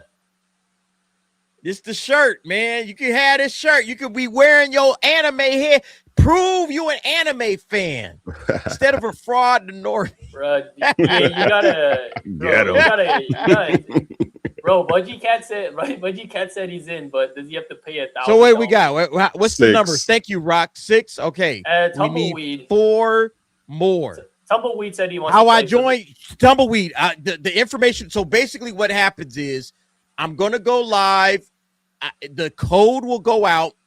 You could go on your computer, or you can go on the Kahoot app. There's an app, or you could go online and just type in the website. And guys, it's I don't know if there's a limit on how many people in the quiz, because I've never seen anyone hit it, but 10 is the minimum. Like, it's not just 10 people playing. Like, you can get more than 10. We want more than 10. You can get up to 200 people. Need 3 more. Bro, Alpha Proto, does it come in XXXXL? Yeah. Hey, yo, if you need a bigger size, because I got XX shirts, but if you need bigger than XX, just let me know. I'm a big guy. I got the shirts. I got one of the DA shirts. You can get a nice 3X. You'll be good to go. So this is the quiz right here. I think we might get there. This is the code. So if you are already locked in and playing, go to Kahoot.it, type in the game pin, which is 750042. Or scan the QR code. And we will wait and see who decides to join. 750042. Go to Kahoot, www.kahoot.it. Ross, if Stacy's not playing, we got a chance, bro. Ross, it's so fun that you can't beat. What fun is there to beat in, like, if you can't beat like the strongest, bro? Nah, y'all got this, man. Y'all got this. Come on, 3 more, and we'll start it up. I haven't seen any of y'all participants joining in. Those 7 that said they was playing, y'all should be logging in right now. Go ahead, log in. Go online. Go to the Kahoot.it. Type in the game pin. There we go. Usagi the GOAT. There we are. All right, that's the first one. Bro, DA, that's me. So you need 11 people. You can't play. Bro, I'm in it for the love of the game, bro. I don't care. You if I win, you can just give the prize to someone, bro. Like, I just want to play. I just like playing these quizzes. All right. So we need 11 people, guys, so it's like 10 including me, minimum. But you just scan the QR code. Yeah, scan the QR code. Or yes, you got the QR code right there, so you can scan it, and then that'll get you in. So we got 5. Ross the boss. That's Ross. Thank you. And listen, man, the quiz is actually easy. I said, okay, man, the last couple of quizzes, I've made them pretty hard. I'm gonna make this one a little bit easier. So this is going to be mostly from stuff you should know.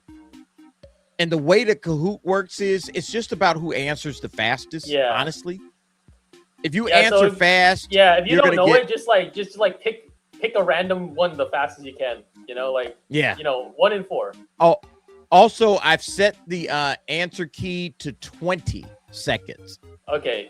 Because what I did notice, Name, is because we are behind the scenes, we're live on the StreamYard. Yeah, and then we actually got the delay.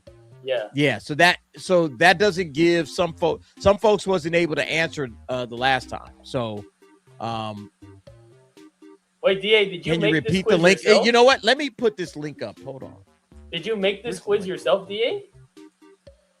Yeah. Yeah, I make the quizzes.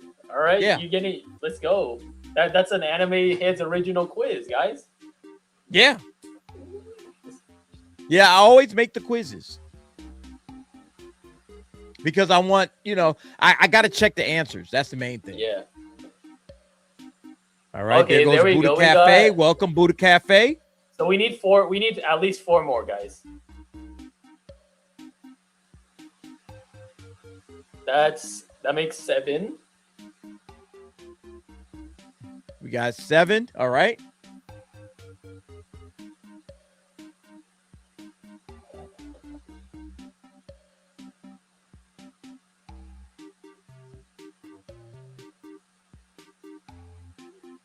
Let's see if we get it.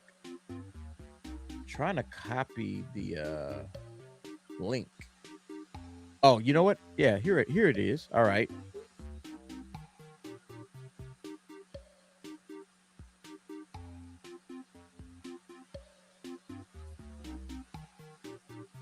You should be able to click this link and join.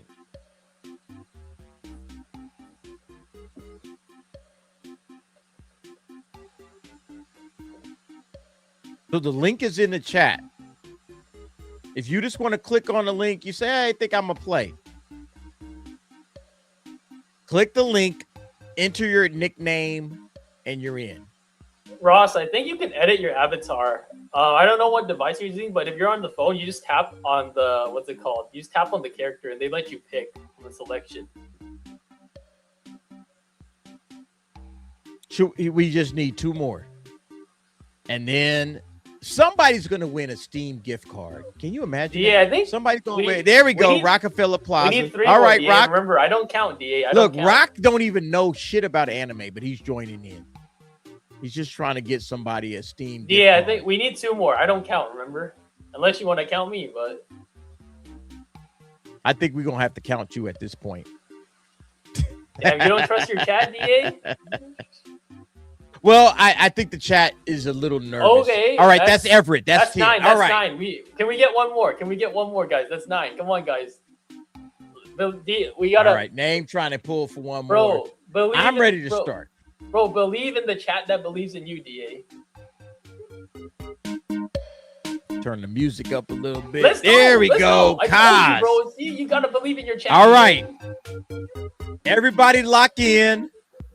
Here we go. Anime quiz. Oh, look, we got TNT people, joining bro. in. We got 11 people. Let's go. See, you gotta believe in your chat, DA. You gotta believe in them, bro. Let's see who's gonna win. Test your anime knowledge. Let's go. And guys, you can also continuously join in. Like it's you can just hop in still. Yep, that's you guys true. Are just joining. All right, here we go. First question. Who does Goku fight in the final match of the 23rd World Martial Arts Tournament? Is it Tien Shinan, Piccolo Jr., King Piccolo, or Mercenary Tao? This is too loud. Turn that down a little. Got 5 people that have answered so far. 6, 7. All right. Yes. The answer was Piccolo Jr. Only one person got it. It wasn't King Piccolo. It was Piccolo Jr. So one person got it. Congrats, whoever that is. Who is that, by the way? It was Rockefeller Plaza of the guy that don't know anime. Bro, Rock is the realest anime fan? That's crazy. The dude that don't know anime got it right. You gotta love it. All right. Well, look, Rock, you got the early lead. Let's see how that goes. All right. Second question. In Delicious in Dungeon, what is the name of the ancient sorcerer associated with the Golden Country? Is it Thistle, Mithron, Sissel, or Yod? Bro, I'm a fake fan because I've seen that show and I should know this, but bro, it was 24 episodes and it's been a while. Look, Brandon would know. Oh, Brandon would. Bro, that's right. Brandon hasn't done one of these. The answer is Thistle. Number 3. All right, there we go. 3 people got it right. Let's see what we got. Kaz, Your Fake, and 3M. Bro, Rock Monkey Max said that it's too fast. Is there a delay? Like, is there a delay from like? It's a 20-second. That's as long as I can make it. Okay. We could put it to a half minute, but I mean that would be a long. That's too long. That gives you enough time to look up the answer, which is why I don't do it. Yeah, that's true. Is there a setting for you to like immediately like go to the answer phase on like your screen or not? Because no. Okay. No, like what you see is what you get. Okay. All right, let's move on. Third question. In Dandadan, what is the real name of Okaroon? Is it Ken Ayase Kenji Okaroon, Ken Takakura, or Takakura Kenji? This one to me is easy. If you watch Dandadan, they say in the first episode like 25 times. How's the show? Angel, it's a little, I would say off. Yeah, Ken Takakura is the correct answer. But it's pretty good. It's a little like out. It's a little. Look, I'm from New York. I'm trying. I'm trying. I mean, they got some sick fight scenes. I'm not gonna lie. Like they have, like not in the traditional the animation and the fight scenes are off the chain. Your Fake is winning right now. Let's go ahead, move on. Number 4. In Sakamoto days, which member of the order is famous for using a large pair of scissors? Is it Nagumo, Osaragi, Shishiba, or Kanaguri? How many people have seen Sakamoto days? I know the face, I just don't know the name. That's crazy. Osaragi. 4 people got it right. Okay, there we go. Let's see what that looks like right now. Shalifi climbing up the ranks. 3M and Rockefeller Plaza also got it right. Your Fake hanging in second place. All right, here we go. Number 5. In Wistoria Wanded Sword, what is the name of Will's childhood friend who he hopes to reunite with? Is it Colette, Elfaria, Lihana, or Wignall? Bro, Derek, are you caught up with Wistoria? I heard you're liking like season 1. I think season 1 is pretty good. Yeah, and I'm almost caught up. I need to catch up on that too. I've been fell behind on that one. Elfaria is the correct answer. 4 people got it right. Let's see how we doing. Up 4 places. Usagi the goat is the highest climber. Man, I'm hungry. I'm about to go to Wendy's. Bro, don't tempt DA, bro. Don't tempt DA, bro. Don't tempt me, bro. My Wendy's is open at 5. I'm about to go. What is the name of the first shadow soldier serving Sung Jinu in Solo Leveling? Is it Iron, Igris, Tank, or Tusk? I feel like this one's like super easy. Cyfax would know. Bro, Cyfax is the biggest Solo Leveling glazer, bro. Yeah. I like Solo Leveling. I think it's cool.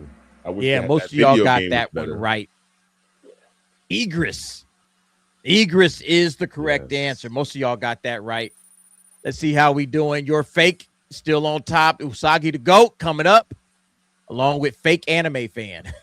I don't know who that is, but that's hilarious. Ross the Boss is the highest climber. So we got a lot of folks behind that's climbing. Let's see how this goes. All right, number 7. Unravel, performed by TK from Ling Tosuke Seguri, is the opening theme for which anime? Is it Tokyo Ghoul, Parasite, Ajin, or Attack on Titan? Unravel. Bro, anyone should know this, bro. Like, this is every anime, and I told you it was easy. Any anime fan better know this. I don't know it. If you get this, bro, they know. Bro, Angel, you don't know, you haven't seen those, like, have you, even non-anime edits, have you heard the song, the sad song, like, that one? How did y'all get this wrong? I need y'all to go back and watch Tokyo Ghoul.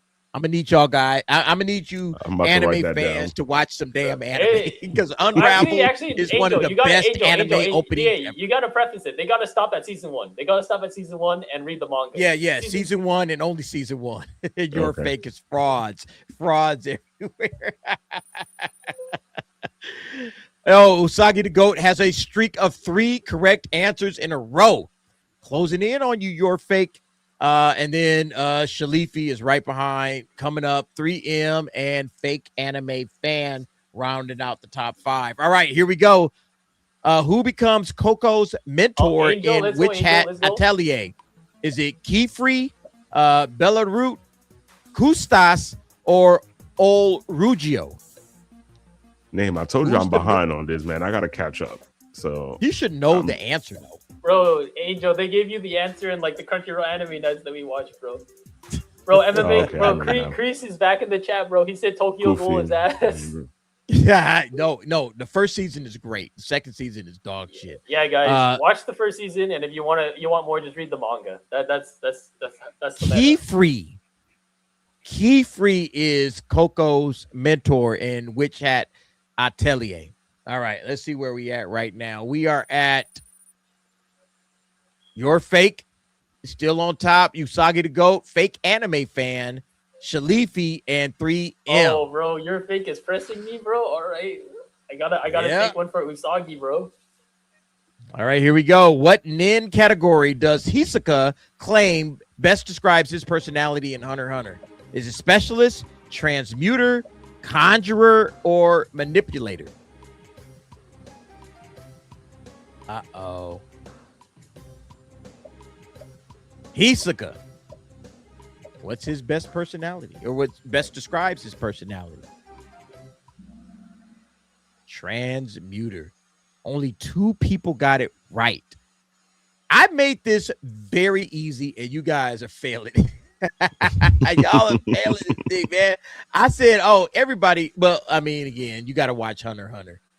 Oh yeah, I haven't seen Hunter x Hunter. To be fair, DA, like coming into it blind, you have a good range of picks. Like you got the big ones, and then you got like some sleeper ones like Wistoria. This is a good quiz, I would say, because like some of the other ones that we've done, they just throw in like an anime that no one knows, or like I remember there's like a Pokemon question, and it was like super specific, like like that kind of those quizzes, like really tough, that was very but see that's one that I didn't create, so that was the reason why.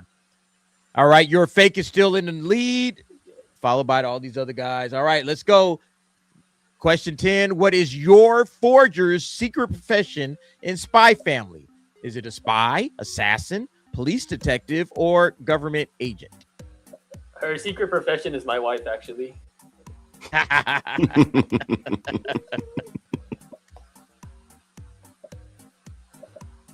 Your forger. Everybody should get this shit. Well, most people got it. 6. She's an assassin. Absolutely an assassin. All right, let's see how we looking. Usagi the Goat rising to the top, followed by Your Fake Anime Fan, Shalifi, and 3M. They want that Steam card. I'm telling you. Hey man, that Steam card, man. Look, $20 Steam card. Come on, man. For real. All right, here we go. Which anime features the opening song Gurenge by Lisa? Is it My Hero Academia, Demon Slayer, Black Clover, or Neon Genesis Evangelion? Damn, DA is cooking, bro. He's throwing in opening questions, bro. Like, I mean, to be fair, these are ones everyone should know, but the fact that you should know this. You should know this. Yeah, well, man, bro, y'all just guessing out there. Demon Slayer. So 5 folks got it right. 3 people said Black Clover. Y'all was just guessing. All right.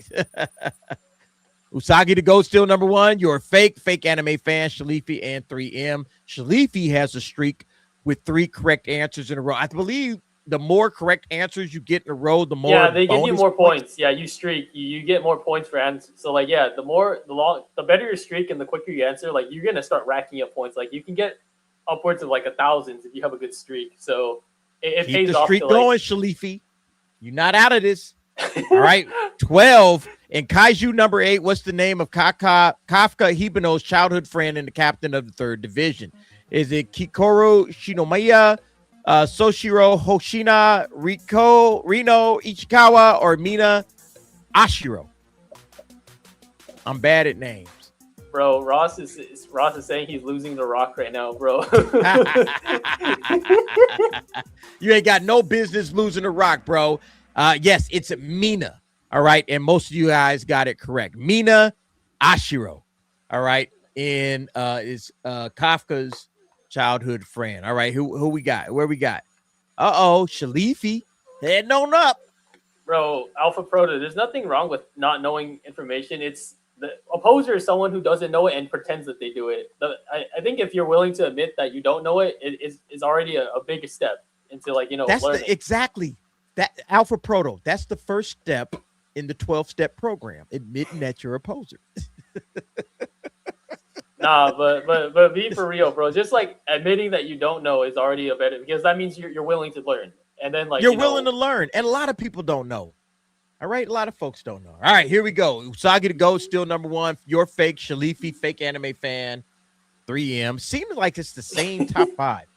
In Spy Family, what is the name of the organization that your younger brother, Yuri, works for? Is it WISE, the Garden, the State Security Service, or the Intelligence Bureau?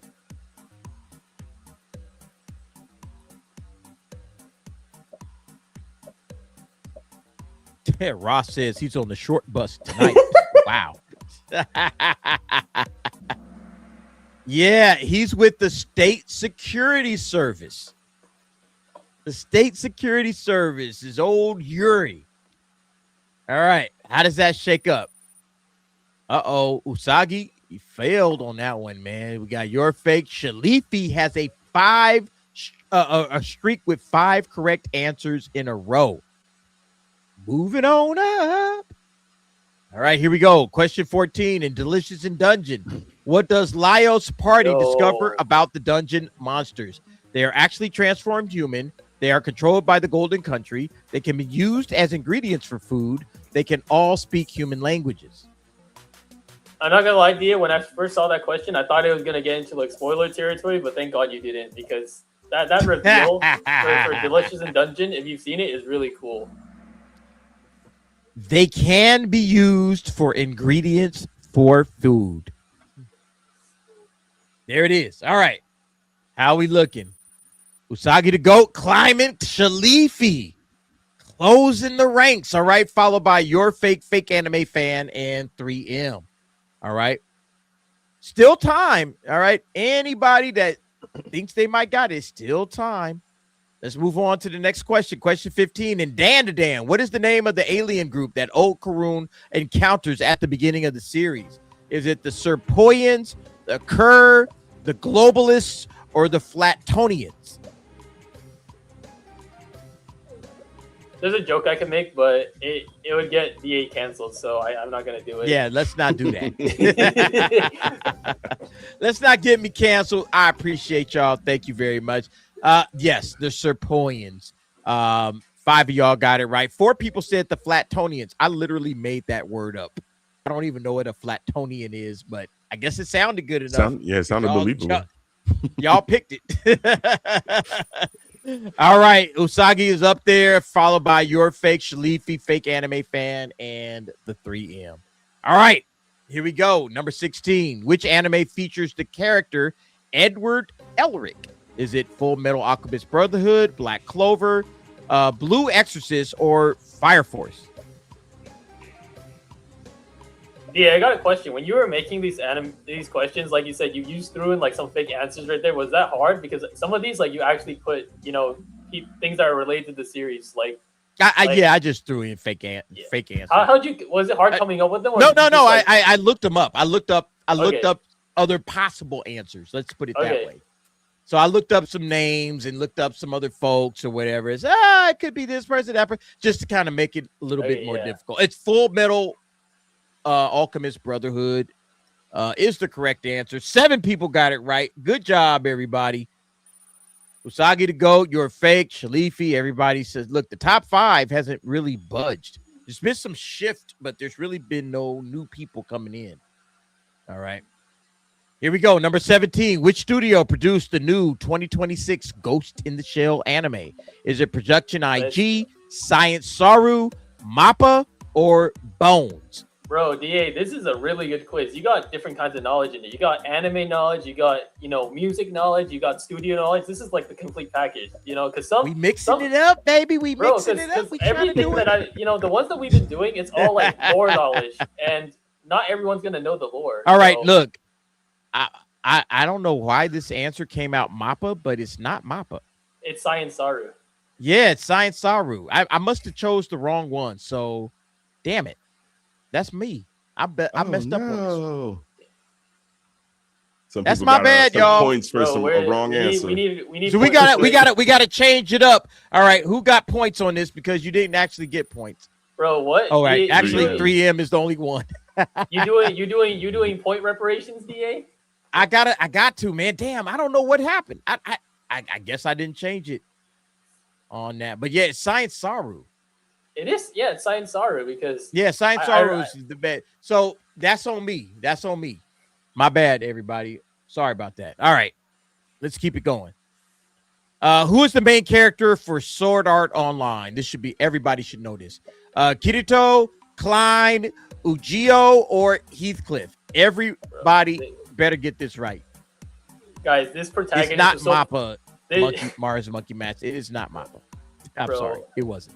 It was Science Saru. This character is so popular that almost every anime character going forward kind of looks like him, bro. Like you can look into like any like fantasy, isekai anime. It looks it all ties back to this guy after he came out, bro. Kirito is the correct answer. Most of you guys got it right. So all right. Eric Ramirez, I don't have money, but check out The Melancholy of Haruhi Suzumiya, bro. I have that on my list. I actually bought the shirt for it because they did a 20th anniversary at Anime Expo, and I was like, I know this is one of the big ones back in the day. So we'll check it out. Yeah, I'll look for sure. Kaz. Look, Kaz is climbing up the ranks, has a streak with 3 correct answers in a row. Bro, Kaz just said, I hate Sword Art Online, and I knew that. All right. What is the name of Bakugo's quirk in My Hero Academia? Is it explosion, detonation, blast, or combustion? Bro, you're fake. That's what I'm saying. A lot of the new fans, they don't understand the history of anime, bro. And Sword Art Online wasn't even that far back. We're not talking about 80s, 90s. This is literally a 2010s anime, and people are already blocking it out of their memories. This is crazy. That's why, bro. That's why you guys doing this quiz. You're already on the step to becoming a bigger anime fan because you're getting put on knowledge, bro. You're learning something. I love it. Yep, that's why we do it, man. Yeah, we hooking y'all up. Explosion is the correct answer for Bakugo's quirk in My Hero Academia. Let's see where we at. Usagi the GOAT, Shalifi, you're fake anime fan, and Kaz. All right, here we go. Number 20. What is the name of Yusuke Urameshi's signature technique? This is, of course, Yu Yu Hakusho. Is it Spirit Wave, Demon Gun, Ray Gun, or Spirit Gun?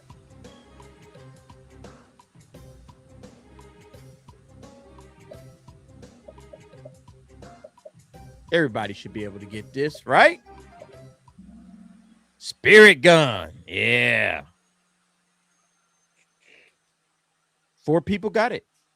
Good job, yo. Yo, DA, I got a question. When you try to put someone on Yu Yu Hakusho, how do you pitch it to them? Because it's obviously an older anime, and some people they don't like the older animation because they're so used to the cool fluid ones that we're getting right now.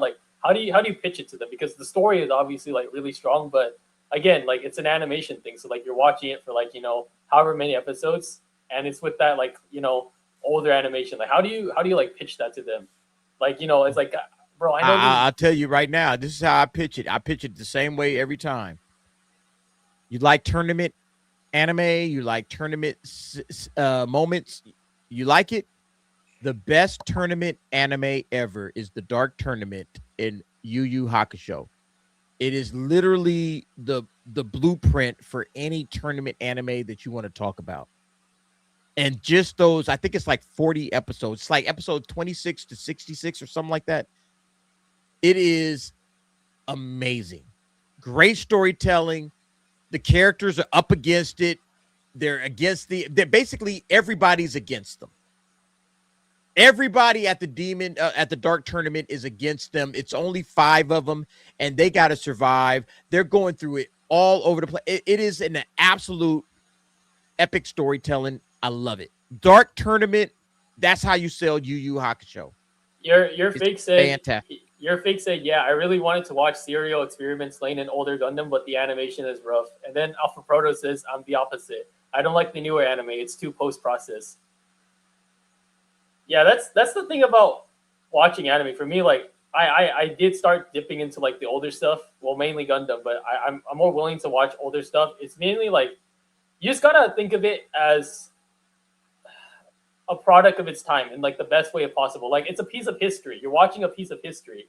Like, this anime was made, you know, and released in the time that it was, and it stands as like you know, as like a monument, you know, however like big or small it is, of that point in history, of like what that artist, you know, what they were thinking about like at that point in history. So I think that's what makes all these anime unique. And like, you know, yeah, it is a bit like, you know, like you said, it can be a bit rough depending on like your animation preferences, but I think ultimately, like for me, like, you know, the joy of like watching anime, of like, you know, seeing a story that I haven't seen before, that ultimately outweighs like any like animation thing. So agreed.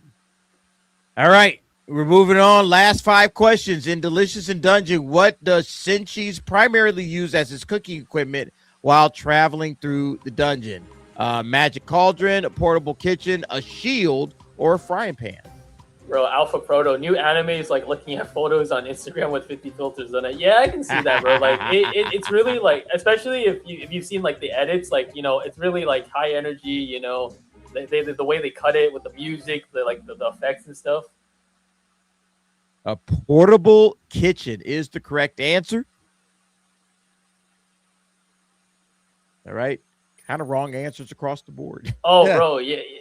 Asagi the GOAT still winning. Shalifi, you got 4 correct answers in a row, but you only got 4 questions left. I don't know if you're going to be able to catch up, but we'll find out. Bro, all right. You're fake talking about watching Hathaway's Flash. Which anime features the ending song Lost in Paradise by Ali featuring Aklo? Is it Chainsaw Man, Attack on Titan, Blue Lock, or JJK Jujutsu Kaisen? You're fake. I'm going to say this as someone who did that to watch Hathaway's Flash. It's honestly not as bad as people think. Yeah, it is like, you know, of course, like if you're comparing it to modern animation, like the technology is different, but you know, the what they were doing back then with hand-drawn techniques, like, you know, just analog is just insane. Like you think about like, bro, they didn't have like any of like the CG technology that we have today. Like they didn't have digital. It was all like hand-drawn. It's crazy, bro. Just watch it. Like if you're on the fence about watching older anime, just do it, bro. It's like, it's like watching a black and white movie. I know like not everyone can do it, but it's just like, it's like an art. It's like experiencing a different like art form. You know, it's like the same. It's under the same umbrella of like movie, anime, but it's just like a different like style or like of expression. JJK was the correct answer. 7 of y'all got it right, so most of you guys got it right. Let's see where the scoreboard is right now. Usagi the GOAT, bro. Alpha Proto. Shalifi is still with the man. Shalifi, you've been doing great. Let me just give you some props on that, man. You actually been doing great. Bro, Alpha all right, in Frieren, Beyond Journey's End, what does Frieren initially give Himmel's group as a reward after they help her? A magic staff, a rare spell, a dragon's horn, or a treasure chest? Bro, Alpha Proto says this is pretty fun. The game could be clipped as its own segment. Bro, it's so good that DA's like, you know, son Debo has his own stream for it on Wednesdays. That's yeah. I'm gonna try to see if he'll do it on Wednesday. A rare spell is the correct answer. Most of y'all said a magic staff. It's not. It's a rare spell. All right, where are we at? Nobody. Look, no movement. 3 people got it right, but no movement in the top 5. Bro, Angel would have gone in this one. Oh yeah, I don't know why Angel ain't playing. Well, I mean, I just didn't want to take no prize from nobody. That's all. You know, it's okay. In Dandadan, what does Momo initially believe in that Okaroon does not? Does she believe in aliens, ghosts, UFOs, or cryptids?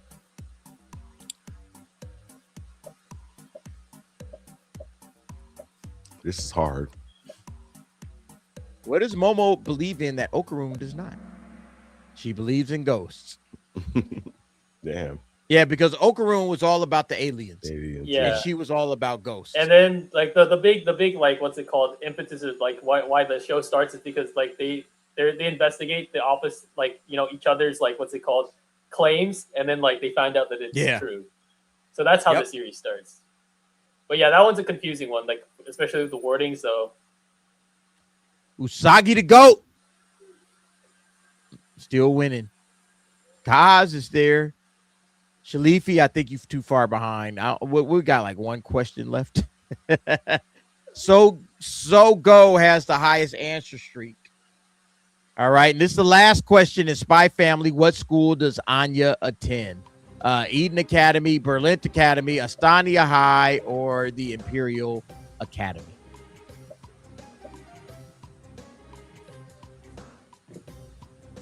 There's a lot of spy. I think I asked too many Spy Family questions. Eden Academy, yes. Eden Academy is the correct answer. All right, so let's see who won. The podium, number 3, Your Fake. Congratulations, Your Fake. Number 2 is Shalifi. And number 1, it's Usagi the GOAT. bro, Shalifi won. Give it to him, bro. Yeah. Oh yeah, Shalifi won. Because name is cheating. Because bro, he got what are you talking? I'm just in, bro. I'm just. You in got it a for the love of the game, 10-second head start on everybody, so you get all the answers. That's fine. Shalifi, send me your details, bro. All right, send me your details. Send me an email. Like you can email me, DerekAndersonAuthor.com. Send me your deets. I will get you the gift card, as well as the shirt and the sticker. Congratulations, you won. We'll do more of these, you know, every time we do anime nights, provided, you know, you guys want to play. You know, it took a little, like, you know, we had to pull some teeth on this one, but we did get you guys to pull through. So we'll do more. My son does, like I said, my son will do one on Wednesday, and then we'll do these on Friday nights, just at the end of the show, just so you guys can, you know, have some fun. But yeah, send me your information, Shalifi. Give me an email address so I can send. I think it's just like a gift code, like a $20 code. I don't think I'm actually sending you the card. So at least I don't think that's what I'm doing. So it's just a $20 Steam gift certificate, so to speak. So I'll send that to you, and then send me your information so I can mail you your anime heads shirt and sticker. All right, both are coming in your direction. And congratulations to Shalifi on the win. Yes, congrats. Yep. That'll do it. That'll do it for Anime Nights episode number 40. All right, we've done 40 of these, you guys. 40 episodes. That's crazy. It just seems like we just started. Don't it? It just feel like we just started. Now we are at 40. Yeah. It's crazy. Bro, do you remember when the first Anime Night stream was? Because I think the anniversary is coming up, I think, relatively soon. I forgot when we started this last year. Let me find it. Hold on. Let me see. You got to do something special for the anniversary stream. Yeah. When was that first stream? It would have been last year, right? Yeah, it was last year. I just forgot when, because I just knew it was in the fall quarter. I don't know whether that's towards like the end of fall or, you know, beginning or middle, but I know it's like somewhere in that region. Yeah, I believe it was. Hold on, let me go to. If I can sort by anime nights, here we go. Let's see. The first one was in. First one was October 11. Damn, that's not that far out. That's a few weeks. Yeah, that's only like a few weeks away. Yeah, October 11 of last year was the first anime nights. All right, we did a fall season preview, and all that good stuff. So, yeah, that's coming up, the 1 year anniversary. So, yeah, thank you guys, man. Look, that stream we only had about a handful of folks there, but now look where we are now. Look where we are now, man. Bro, that stream started with just the two of us, and then we added Brandon, we added, Angel, Sidefacts, MMA Priest King, Stacy. Like, the gang's grown, the audience has grown, bro. Bro, thanks to everyone for like supporting, because like DA said, like in the beginning it was just like we were just testing things out, a few people there. Now we got like a pretty like sizable audience. We're having fun playing quizzes. Look, we got over 110 tonight, so I can see that on the stream statistics. That's not normal. We were getting like 40, 30, 40. Yeah. Now we're over 100. So that's because of you guys. So thank you very much. Again, I wanted to do a stream for anime, specifically for anime, because you could build it into the DA's office and I can talk about it, but it's like it's much better just to kind of focus it right on anime, and then we can talk about all kinds of other topics. So that is something that I wanted to do. Plus, it was a part of building up anime heads because my son wants to get his channel going. So all in all, it's been a great 1 year coming up in October. So I thank all of you guys for your support with that. Get over and subscribe to Anime Heads if you haven't done so already, because that helps that channel grow as well. All right. That'll do it, man. Look, we're done. I appreciate everybody for rocking it out with us on Anime Nights. 40 episodes in a couple more episodes, we will be on our 1 year anniversary. I guess we skipped some. Yeah, we missed it. We missed a few 52. days. Yeah, we missed a few days, but hey, we gotta make up for it sometimes. Yeah, man, we got lives to lead. Yeah. All right, Angel, let's talk about it, bro. What you got coming up? I got my normal video game streaming going on tomorrow. DA's office on Sunday. And on Monday, I'm going to do my live stream as well. So come take sit down with me. We're going to chop it up on movies, music, current events. So look out for that. Cool. Have you and MJ started y'all? Yes, we did our little channel, our little thing. Your little show last Tuesday. Dude, I want your input, dude. Like, check out some of our videos. I just want to, I'm trying to get better in this. I'm trying to get more acclimated on doing live streams and stuff. So just give me your input if you guys can. I'll check it out. You guys check it out too. All right. Angel and MJ, they're doing their own show.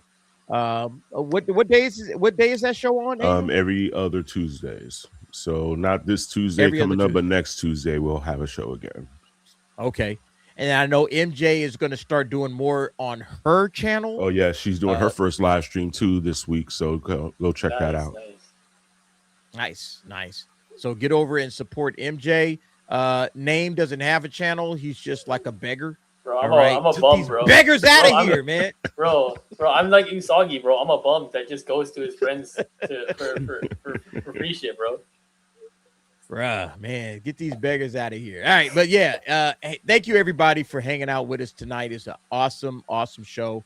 I appreciate all of you guys. We will be back next Friday. I'm working on a brand new theme, song, and video for the opening for Anime Nights. So look for that. I'm working on that with my son because it's his show. It's supposed to be his show, his channel, but he works.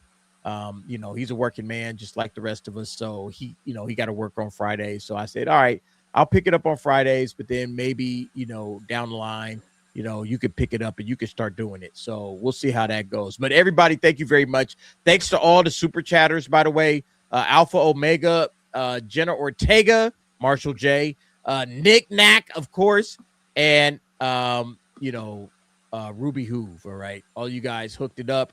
Ruby Hoove and Dragon Master Zero. Thank you for the gifted memberships. We appreciate you guys. Everybody have a great weekend. We'll be back on Sunday for the DA's office, and look, there's all kinds of stuff to talk about in Hollywood. If you're down for that, we'll be covering Lanterns episode 3 as well. I'm not looking forward to Lanterns episode 3. I think that's going to be another dog shit episode, but we'll cover it and we'll hope for the best. All right, guys. Thank you very much. Everybody have a great one, and we'll see you on the next one. Peace, guys. Peace.